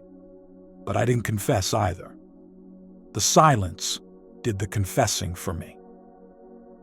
"I'm not mad that you're rich," she said quietly. "I'm mad that you thought I couldn't handle the truth." My throat tightened. "I was trying to protect you." "And who's protecting my mom?" She shot back, still controlled, but trembling around the edges. That question shattered every excuse I'd been holding like armor. She lowered her voice. "They're watching me," she said. "They want me to blow up. They want me to look like exactly what they're calling me." I swallowed. "What are you going to do?" There was a pause, and in that pause, I heard what this moment really was, a woman choosing who she would be under public cruelty. "I'm going to hold it," she said, "for now." My lungs released a breath I didn't realize I'd been choking back. "But Jack," she added, and her voice turned razor sharp, "you owe me the full truth before the next hour ends, not because I'm your wife, but because I'm the one standing in front of bullets meant for you." By day 2, hour 40, the headlines were still spreading. The diner was still under siege. The suited man by the window was still watching like he'd been assigned to witness her humiliation. And I was standing in the back of a small-town diner, realizing something that scared me more than losing money. Caldwell had found the fastest way to hurt me.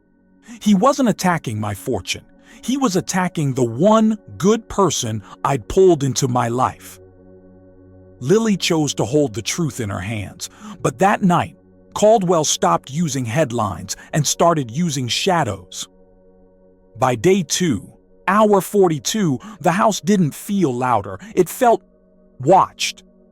Not in the way horror movies do it. No dramatic creaks, no thunder timed to a confession, just a subtle shift in the air, like the property itself had stopped being a shelter and become a target. Captain Miles was already on the front steps when Lily's car lights swept the driveway. He didn't wave. He didn't smile.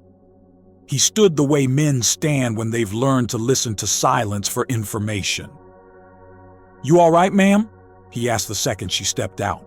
Lily nodded, but her hand was clenched around her phone like it was the only solid thing left in her world. She walked past Miles and up the porch without the polite distance we'd kept since the diner. Her eyes locked onto mine. "I held it," she said. "The words weren't soft. They weren't sweet. They landed like a receipt. I didn't expose you."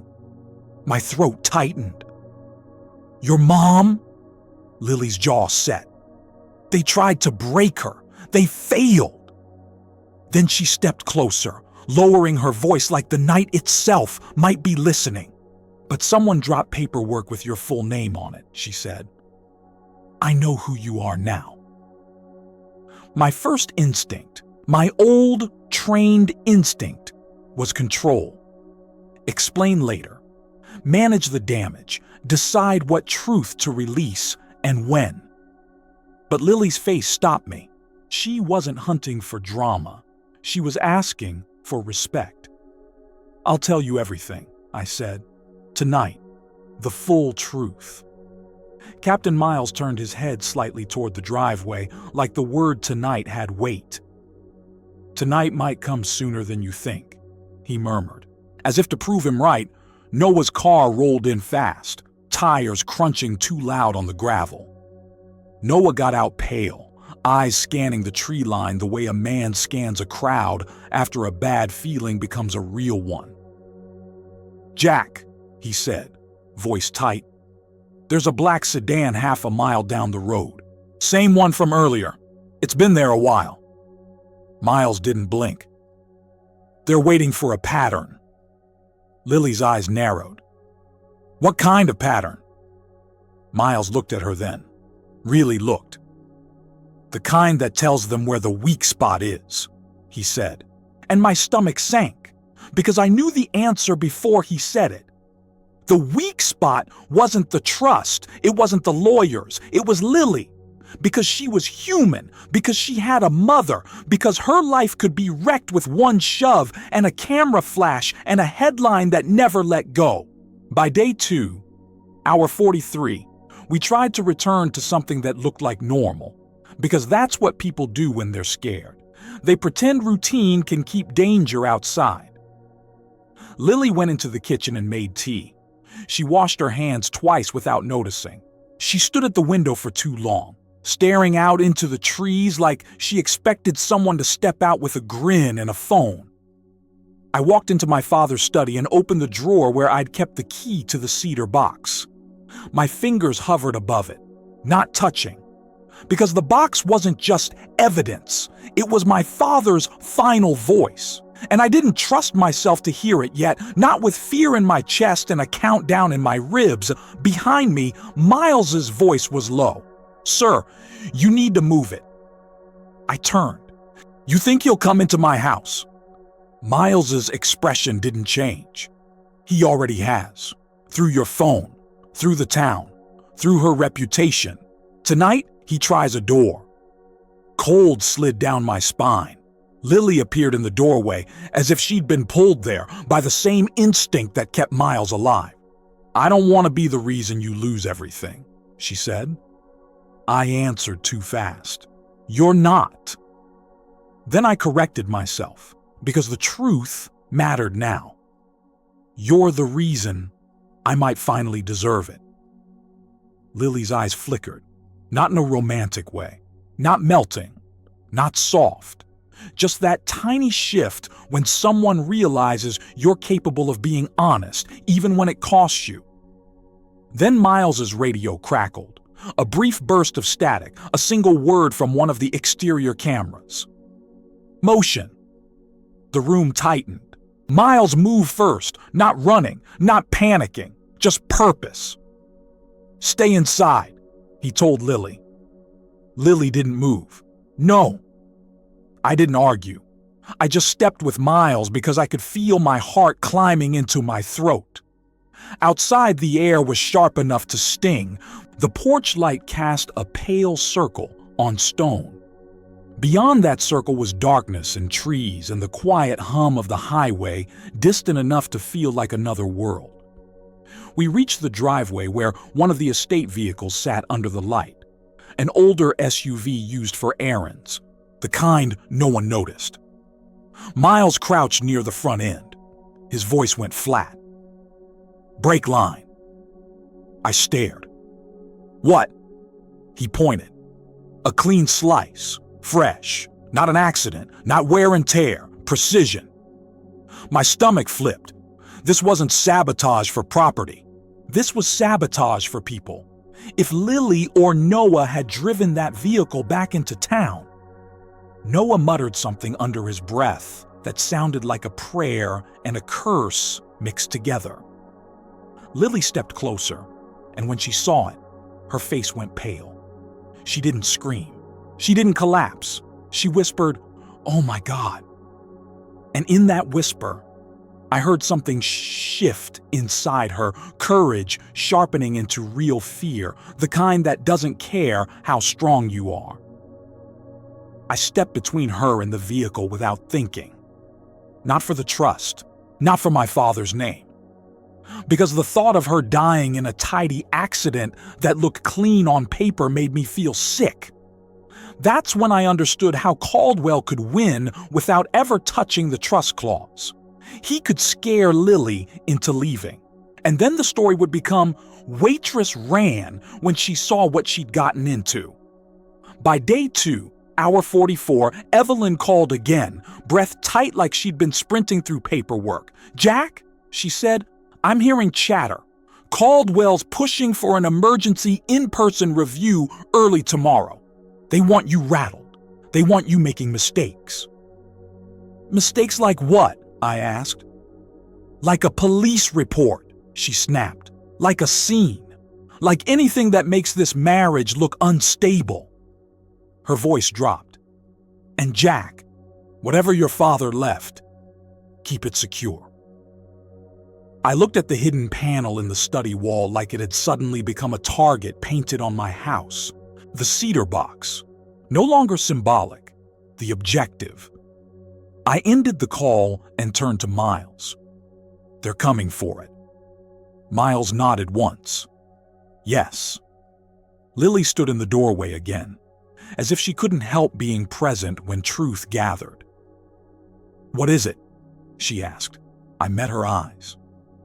A box my father sealed. He wrote a tag.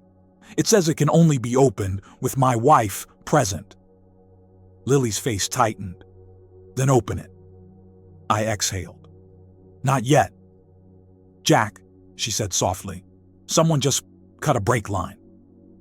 I know, I said, voice rough. But if we open it wrong, Caldwell will twist it into another story. Lily's stare didn't soften. And if we don't open it, he'll keep turning the volume up until something breaks. Her words weren't angry. They were accurate. I'm not your pawn, she added, quieter now. If I'm taking hits for you, I need truth. I nodded. Tonight. Everything. By day 2, hour 45, it happened the way real danger often happens. Quiet. A sound that didn't belong. A soft click at the back door. Miles's hand went up. Stop. He didn't shout. He didn't dramatize. He motioned for Noah to kill the lights. The house sank into shadow, the kind that makes your own breathing feel loud. I heard it again, metal against wood, slow, patient, like whoever it was had time. Not a burglar looking for valuables. Someone looking for one specific thing, the cedar box. Noah's mouth was near my ear. This is insane. Miles moved Lily behind him, a physical shield without making it look like one. Lily led him, not because she was weak, but because she understood the rules of survival better than pride. Then, the handle turned. Slowly. And I felt sweat break out on my back, cold and sudden. A sliver of the door opened. Just enough for a hand, a gloved hand. Miles was there in one silent burst of motion, fast, controlled. The hand jerked back and something small clattered onto the tile. A device, thin, black. Something designed to record or track or transmit, not theft, evidence. Outside, there was a muffled retreat, footsteps on wood, a scrape, then stillness again. Like they were testing us, measuring response time, learning the house. Noah exhaled a shaky breath, and that's when we heard it. Not the back door, a different sound, glass, soft, more a whisper than a crash. The study window. My father's study.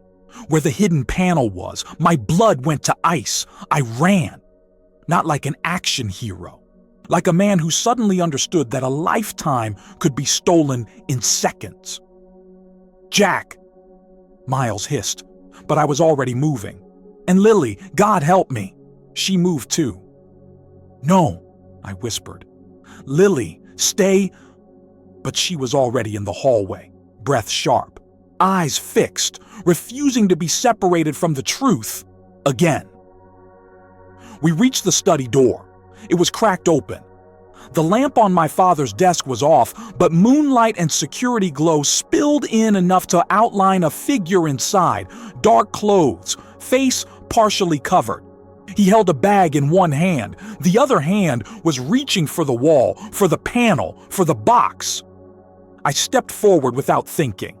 And in that same instant, the intruder turned, not toward me, toward Lily, because leverage is always the point.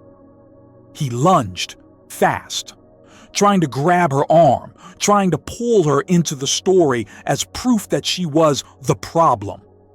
And I had a choice that didn't feel like a choice. Protect the box, my inheritance, my father's last weapon, or protect Lily. I didn't hesitate. I moved between them. My shoulder hit the intruder hard enough to knock him off balance. The bag dropped. The man swore under his breath, stumbled back, and reached again. Miles was suddenly there, between the intruder and the window, posture like a locked gate. "Out," Miles said. One word. Not loud. Final. The intruder glanced at the hallway, at Lily, at me, then made his decision. He bolted. Not deeper into the house, out, through the window. A car door slammed outside. An engine turned over. Tires spat gravel. Gone. For a moment, nobody spoke. The house was too quiet. My heart was pounding so hard it felt like it might bruise my ribs. Lily stood frozen in the doorway, shaking now. Not screaming, not hysterical, but trembling in a way that said her body had finally accepted what her mind had been holding back. This wasn't a legal game. This was real danger. Noah stepped toward her, careful. Hey, you're okay." Lily didn't look at him. She looked at me. "Jack," she whispered, and my name sounded like a verdict and a plea at the same time. I stared at the hidden panel, at the space where the cedar box waited, and I knew I couldn't delay the truth anymore, because she'd almost been taken in my father's hallway, because she'd held my identity in her hands and still protected her mother, because she'd earned the one thing my world never handed out for free: trust. By day 2, hour 46, we locked the house down. Miles checked every entry point. Noah called Evelyn. Somewhere in town, a suited man probably texted someone reporting, "We tried." Lily stood in the hallway with her arms wrapped around herself, like she was holding her own soul in place. I stepped close, but I didn't touch her. "I chose you," I said quietly. Lily blinked. "What?" "I chose you," I repeated. "Over the box, over the trust, over everything." Her throat moved, like she was swallowing something sharp. "You didn't even hesitate." "No," I said, "because this stopped being a deal." Silence. And then Lily said the sentence that turned fear into something deeper. "Then tell me the truth now." So I did. Not the polished version, not the legal version, the real one. I told her my full name, Jack Carter, out loud, like confession. I told her why I'd been hiding in a pickup instead of behind tinted glass. I told her my father's condition wasn't about romance, it was about character, about forcing me to stop treating people like tools. I told her about the worst year of my life, how I'd chased distraction after grief, how I'd let my name become a joke, how I'd assumed money could patch holes that only humility could fix. And then I told her the thing I hadn't even admitted to myself until she stood in front of danger meant for me. Caldwell wasn't just after a fortune. He was after my father's legacy, and he would burn anyone who stood between him and that throne, including June, including Lily, including anyone good enough to make me look like I might change.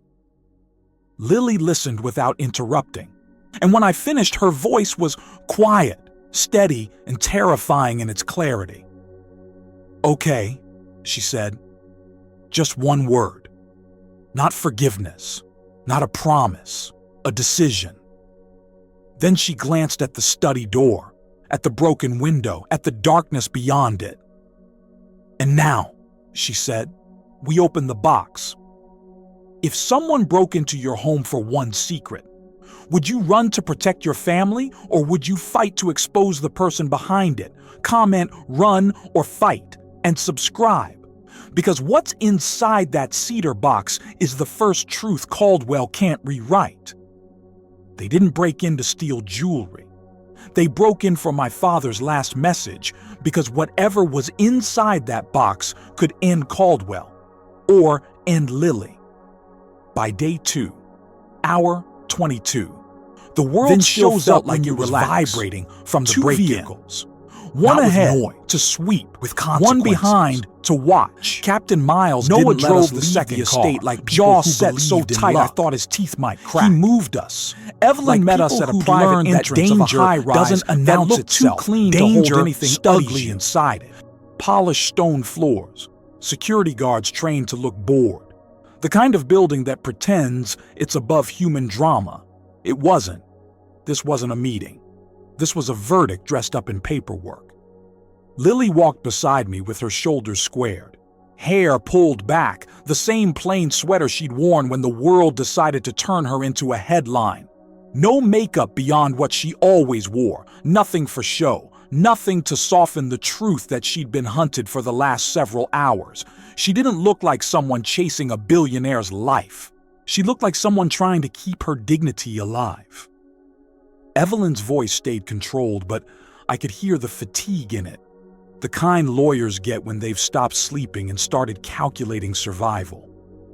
"We do this clean," she said. "No speeches, no emotion, no improvisation. Give them consistency, give them documentation, give them credibility." A smooth laugh drifted from the end of the hall. I didn't have to turn to know who it was. Graham Caldwell stood there in a dark coat like he owned the building. Mason Reed at his side with a leather case held close to his body like a weapon that didn't need a blade. Behind them, a couple trustees and staff hovered, quiet whispers, quick glances toward Lily like she was either a scandal or a symptom. Caldwell smiled at me, the way a man smiles at a mistake he believes will correct itself. "Jack," he said warmly, "you look tired. Rough night." I didn't answer. Lily did. Quiet, measured, with that calm edge she used when a customer tried to make her small. "Not as rough as you wanted it to be," she said. Caldwell's smile stayed in place, but his eyes sharpened. He didn't like resistance that came from someone he couldn't intimidate. "Ladies and gentlemen," he said to the trustees, "let's put an end to this circus." Circus. That word was a knife meant for Lily, not me. If he made her feel ridiculous, he made the marriage feel ridiculous. If he made the marriage feel ridiculous, he made the trust condition feel like a joke. And if he made it a joke, he could bury us in good faith arguments while pretending he was protecting my father's legacy. Evelyn leaned in close to me as we approached the conference room doors. "Remember," she whispered, "he doesn't need to prove you're wrong. He just needs to make them afraid of being responsible for you." Afraid. That was the real currency in rooms like this. Inside, bright clinical lighting flattened everyone's faces. No softness, no shadows to hide in. A long table sat in the center like an altar to procedure. Trustees arranged in a semicircle, not friendly, not curious, judging. Elaine Mercer sat near the middle, posture straight, expression unreadable. She wasn't cruel. She was careful. The kind of person who'd seen charming men lie their way through entire lives and decided never to be impressed again. A digital wall clock glowed near the ceiling. I tried not to stare at it. The trust administrator cleared his throat and read the condition in plain language. Marriage within 48 hours, verified in good faith, subject to review if challenged credibly. When he said the words good faith, something cold moved through me. That phrase was wide enough to drive a lie through. Evelyn started with the basics: marriage certificate, license filing, witness statements, timeline, everything clean, stamped, and boring. Boring is usually good in court, but this wasn't court. This was story. Caldwell waited until the paperwork had lulled the room into routine. Then Mason Reed stood with a remote in his hand and a calm voice that felt like it had never cracked in his life. "Madam Chair," Mason said, "the institution has serious concerns. This marriage is a contractual stunt meant to circumvent donor intent." The screen lit up. Photos. Lily walking out of the diner. Lily getting into a car. A freeze frame from an online clip with a headline screaming something about a cash deal. A screenshot of an alleged insider email referencing escrow, blurred, partial, carefully edited. It was ugly.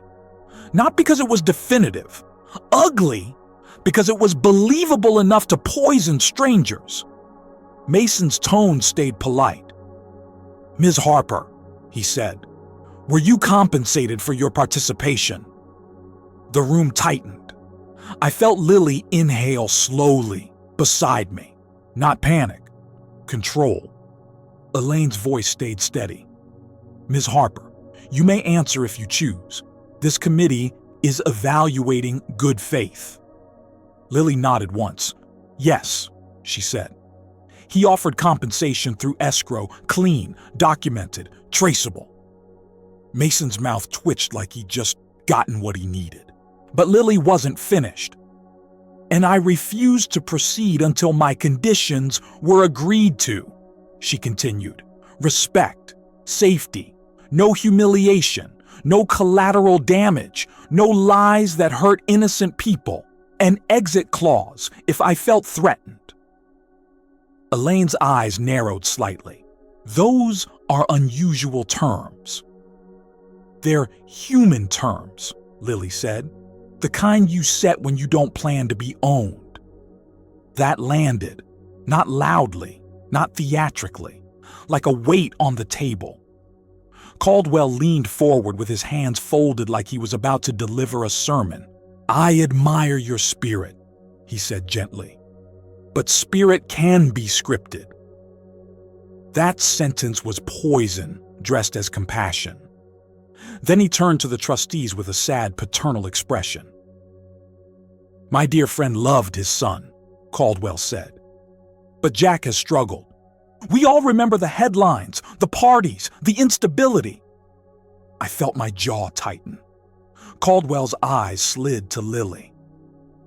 "This young woman is being used," he said, voice soft. "And I am asking you to protect her from becoming collateral damage in Jack's impulse." Impulse. He said it like it was a diagnosis. I could feel the old version of me, the version Caldwell wanted the world to believe, getting dragged into the room by the collar. Elaine lifted her hand. "Mr. Carter," she said, "we will need clarity on intent." There it was again. Intent. Not legal. Not romantic. Moral. Elaine's gaze held mine. "If the trust condition vanished tomorrow, would you remain married?" The air went thin. That question didn't belong to paper. It belonged to the part of life that decides whether people are decent when no one is watching. I looked at Lily.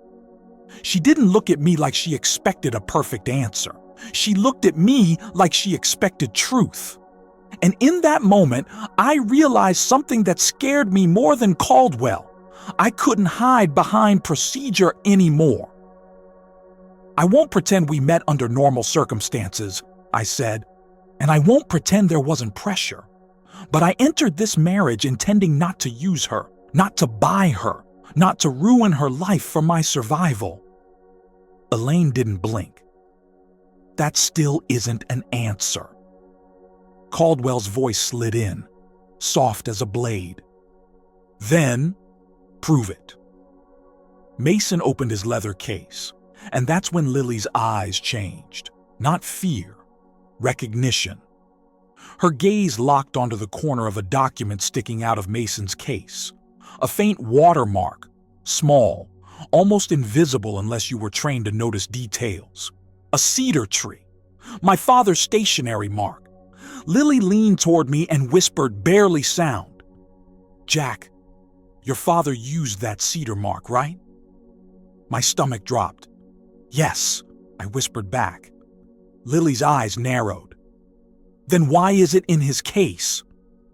The room kept talking, but my mind snapped onto that detail like a hook. Either they forged something with my father's seal or they intercepted something meant for me. Evelyn noticed the shift in my posture instantly. Her legal instincts were sharp, but Lily's instincts were sharper in a different way. The instincts of someone who'd spent a lifetime spotting what people tried to hide. Elaine's eyes flicked between us. "What is the issue?" Lily stood. Not dramatic, not defiant, just upright. "Madam Chair," Lily said, "there's a sealed cedar box at the estate. Jack told me it can only be opened with his wife present. If you want good faith, open it here, in front of everyone." The room went still. The trustees exchanged glances. Caldwell's face stayed calm, but his eyes hardened, just for a second. Fear. Not for me. For what the box might say. Evelyn spoke quickly. The donor's trust instrument references an attached sealed directive. If the committee wants clarity on intent, this is the cleanest way. Elaine nodded once. "Proceed." Captain Miles entered quietly with the cedar box in his hands, like it was evidence and grief at the same time. He placed it on the table. The box looked small for something that had controlled my life for 2 days. I took the key. My hands were steady, but my chest wasn't. The lock clicked. The lid opened. Inside, a sealed envelope, a flash drive, and a folded note in my father's handwriting with a simple line on top. "Open with your wife present. Witness required." Elaine's voice softened. "Mr. Carter, please read it aloud." I unfolded the note. My father's words were clean, direct, almost painfully calm. He wrote that the marriage clause wasn't designed to punish me. It was designed to expose Caldwell. He wrote that Caldwell had pressured him repeatedly to transfer control of the trust and the company for the institution. He wrote that Caldwell had used my past as leverage, telling my father I would ruin everything, telling him only Caldwell could preserve his legacy. Then my father wrote the part that made my throat tighten. He wrote that I had changed, quietly, without headlines, without applause. He wrote that the last year of his life, he watched me work, saw me show up sober, saw me take responsibility, saw me become the man he'd prayed I would be. And he wrote that Caldwell couldn't tolerate that. Because if I was redeemable, Caldwell's moral power vanished. The flash drive contained recordings, board meetings, private calls, emails, Caldwell pushing narratives, coordinating inspections, funding smear outlets through intermediaries, and directing Mason Reed to pressure the waitress until she breaks. The room didn't explode. It didn't need to. Truth doesn't always arrive with fireworks. Sometimes it arrives like a door opening and letting light into a room that's been dark for years. Elaine Mercer stared at the screen as the evidence played. Then she looked up, eyes colder now. "Mr. Caldwell," she said, "you will step out while this committee contacts authorities and legal counsel." Caldwell stood slowly, the mask still on, until his gaze met mine. "You don't deserve it," he said, low enough that only the table could hear. I didn't raise my voice. I didn't celebrate. I looked at Lily, and then I looked back at him. "Maybe I don't," I said, "but she didn't deserve what you did to her." For the first time, Caldwell's calm slipped. Not rage, something worse. The realization that he'd lost control of the story. The wall clock rolled forward. Day 3, hour 0. The deadline hit. And for the first time since my father died, I felt something that wasn't panic. Relief. Lily's shoulders loosened like she'd been holding herself upright against a storm, and someone finally told her she could breathe. Outside the conference room doors, the media noise surged, shouting, microphones, cameras. But inside, the room stayed still. Elaine turned to me. "The marriage condition is satisfied," she said. The institution's challenge is denied. The evidence you provided will be turned over for investigation. Evelyn exhaled once, controlled but real. Noah looked like he might sit down on the floor. Miles didn't smile.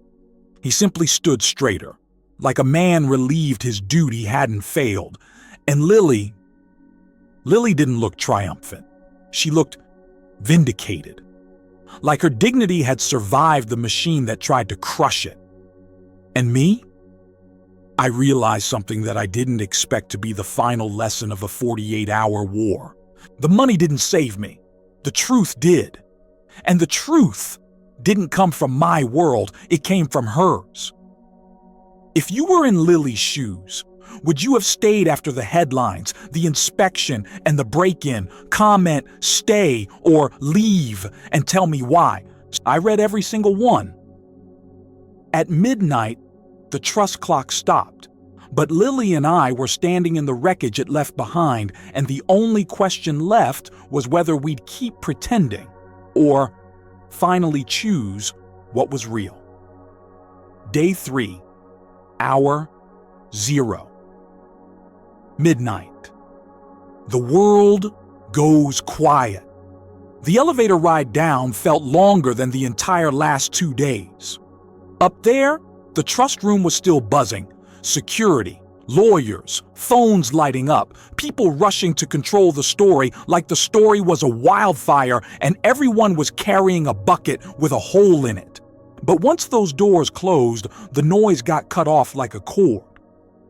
All I could hear was Lily's breathing, soft, unsteady, like someone who'd held herself upright with sheer willpower. And now that the danger had stepped back, her body didn't know what to do with the silence. When the elevator opened, we stepped into the lobby and the cold brightness of it hit us. Marble floors, polished metal, that clean corporate smell that never feels human. The media was outside the glass doors like a pack that could smell blood. Camera flashes popped against the night. People shouted questions that weren't questions, accusations wrapped in microphones.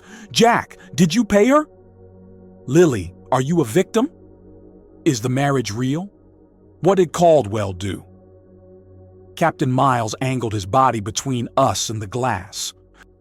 A calm wall that didn't need to raise its voice to be firm. He guided us toward a side exit where Noah was waiting with the car already running, the heater fighting the night. Lily's hand brushed mine. I didn't grab it right away. Not because I didn't want to, because I didn't want to assume. Then she slipped her fingers into my palm on her own. And something in my chest eased just a little.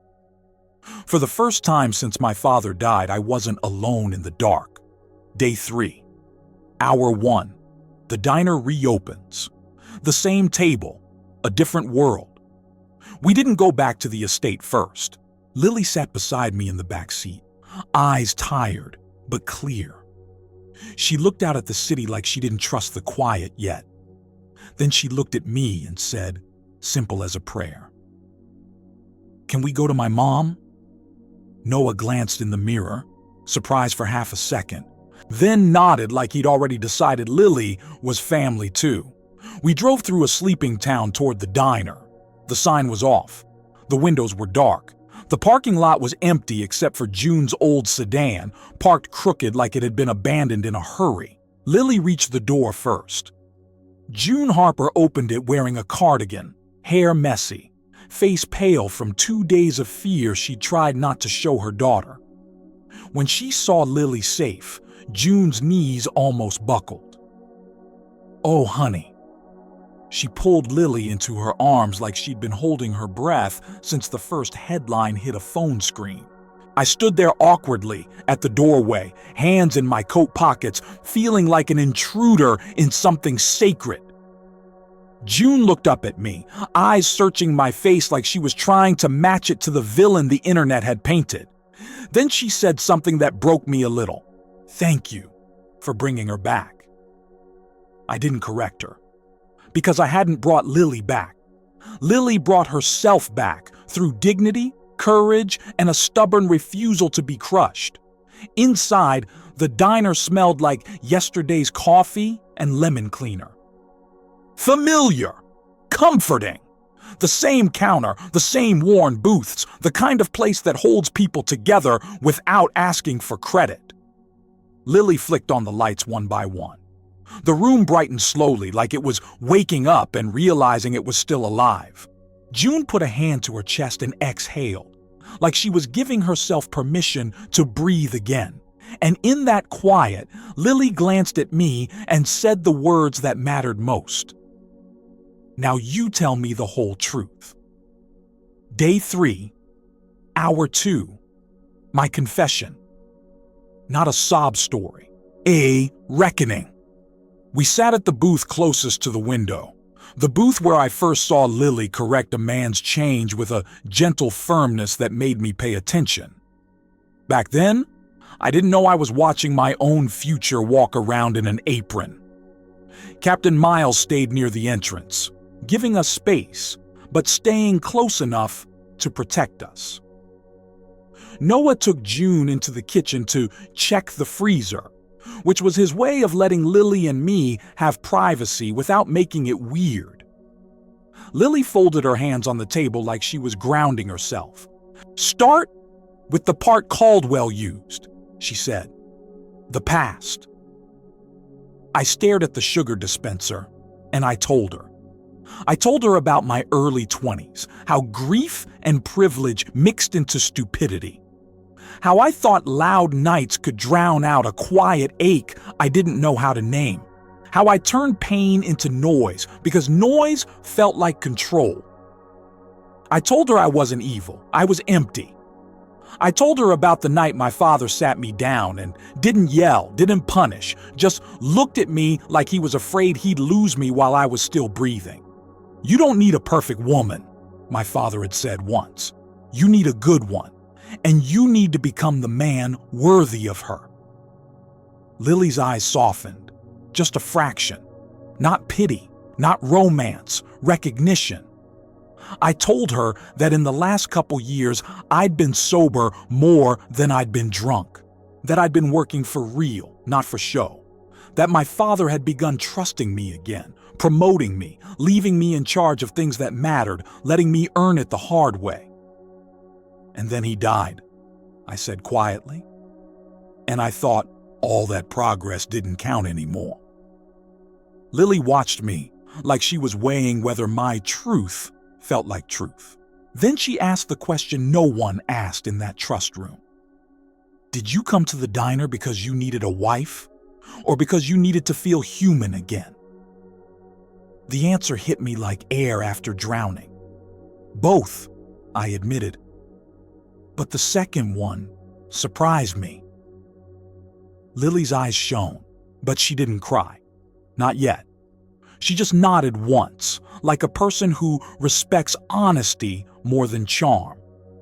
Day 3, hour 3, June's line. The maternal moral test June returned with Noah carrying a tray of mugs like they were offering peace. June poured coffee into 3 cups, then slid one toward me. Her hands shook slightly. "Mr. Carter, Jack," she corrected herself. "I'm not a fool. I know how men like you can change a girl's life." Lily stiffened. "Mom!" June raised a hand gently. "I'm not accusing," she said. "I'm asking." She looked straight at me, and suddenly, I wasn't in a billionaire's world or a trust room. I was in front of a mother. "What do you want from my daughter now that you've won?" That was the real tribunal, not the trust, not the media. A mother deciding whether you're safe. My throat tightened. "I didn't win," I said. "I survived because of her." June waited, eyes steady. I continued. "I want to earn the right to be in her life. Not buy it, not borrow it, not treat her like a chapter in my redemption story." June held my gaze for a long moment. Then she nodded slowly. "Good," she said, "because she's not for sale." Lily looked down at the table, throat tightening. It wasn't embarrassment. It was relief that her mother protected her the way Lily protected everyone else. Day 3, hour 4, the choice. Not obligation, not performance. After June and Noah went back to the kitchen, Lily and I sat in the booth with our coffee cooling between us. The clock no longer mattered, but something else did. Lily stared at her ring finger, empty, and swallowed like she was keeping her voice from breaking. "I never asked for this," she whispered. "Not the money, not the cameras, not the hate." "I know," I said. She looked up. "And I don't want pity. I don't want to be your good woman trophy story." My chest tightened. "You won't be." Her voice softened, but it didn't weaken. "Then tell me what you want. Not what the trust needed, not what the headlines demanded." I breathed out slow, feeling the truth in my mouth before I said it. "I want a chance," I said. "A real one. Not as the man with a fortune. As the man sitting across from you in a diner at 2 o'clock in the morning trying to learn how to be honest." Lily watched me a long time. Then she asked the question that wasn't about butterflies. It was about safety. "If I say yes, will you protect my mom's peace? Will you protect my name? Will you protect the quiet parts of me?" I nodded once, like a vow. "With my life." That promise wasn't romantic, it was moral, and Lily believed moral promises. Day 3, hour 5, the simplest ceremony. Earned, not staged. We didn't plan something grand. We didn't need a chapel. We didn't need a crowd. Lily looked around the diner, at the counter, the booths, the coffee pot that never really stopped, and said something that made my chest ache. "This place kept us alive," she said. "So we made the choice there." June called a local retired judge she knew through the community, someone who didn't care about money or headlines, someone who cared about truth. Captain Miles stood quietly by the door, watching the street like he was guarding more than a building, guarding a fragile peace. Noah stood near the jukebox with his hands folded like he suddenly remembered what respect felt like. June wiped her eyes and tried to pretend she wasn't crying. And Lily wore her diner apron because she refused to pretend she was someone else to be loved. I didn't offer a diamond, not yet. I offered a promise, not loud, not poetic, just real. "I won't rush you," I said, "but I won't run from you either." Lily's voice shook as she answered. "Then I'll stay," she said, "not because I have to, because I choose to." When we said our vows, the words didn't sound like a movie. They sounded like life, and that's why they worked. Day 3, hour 6, the last reveal. My father's final line. After the judge left, Lily and I returned to the booth. The cedar box sat between us like a quiet witness.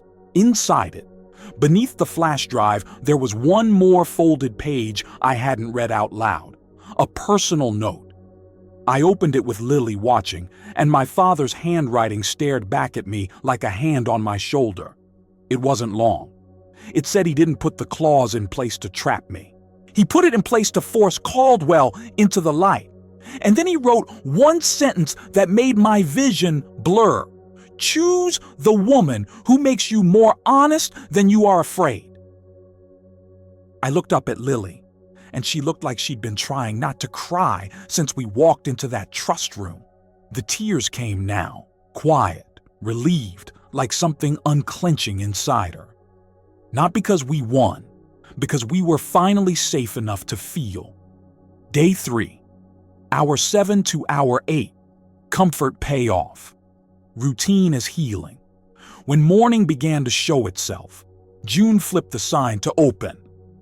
Just a few early customers walked in, sleepy and curious, looking for coffee and something steady in a world that kept changing too fast. Some recognized Lily from the headlines. They stared, and Lily didn't shrink. She didn't perform either. She just stood there, apron on, shoulders squared, like a woman who'd been tested and didn't break. Then an older woman approached the counter, close enough to be kind without being loud, and patted Lily's hand gently. "Don't let them shame you for being good," she whispered. Lily's breath caught. I watched her straighten her shoulders and give a small, real smile, and I knew the healing wasn't in the fortune. It was in the fact that her dignity survived the storm. We sat at the same booth from day one, coffee between us, morning light on the window, and for the first time, the room didn't feel like a stage. It felt like a home. If you made it to the end, comment, "She chose peace." Because Lily's choice wasn't about money. It was about dignity. And tell me this, if you were Lily, would you have stayed after the headlines and the break-in? Or would you have walked away to protect your name? Hit like if you believe a good heart should never be punished. Subscribe and turn on notifications, because the next story will take you even deeper into the kind of love that's built, not bought. And if you know someone who's been judged unfairly, share this with them. Let them feel this ending.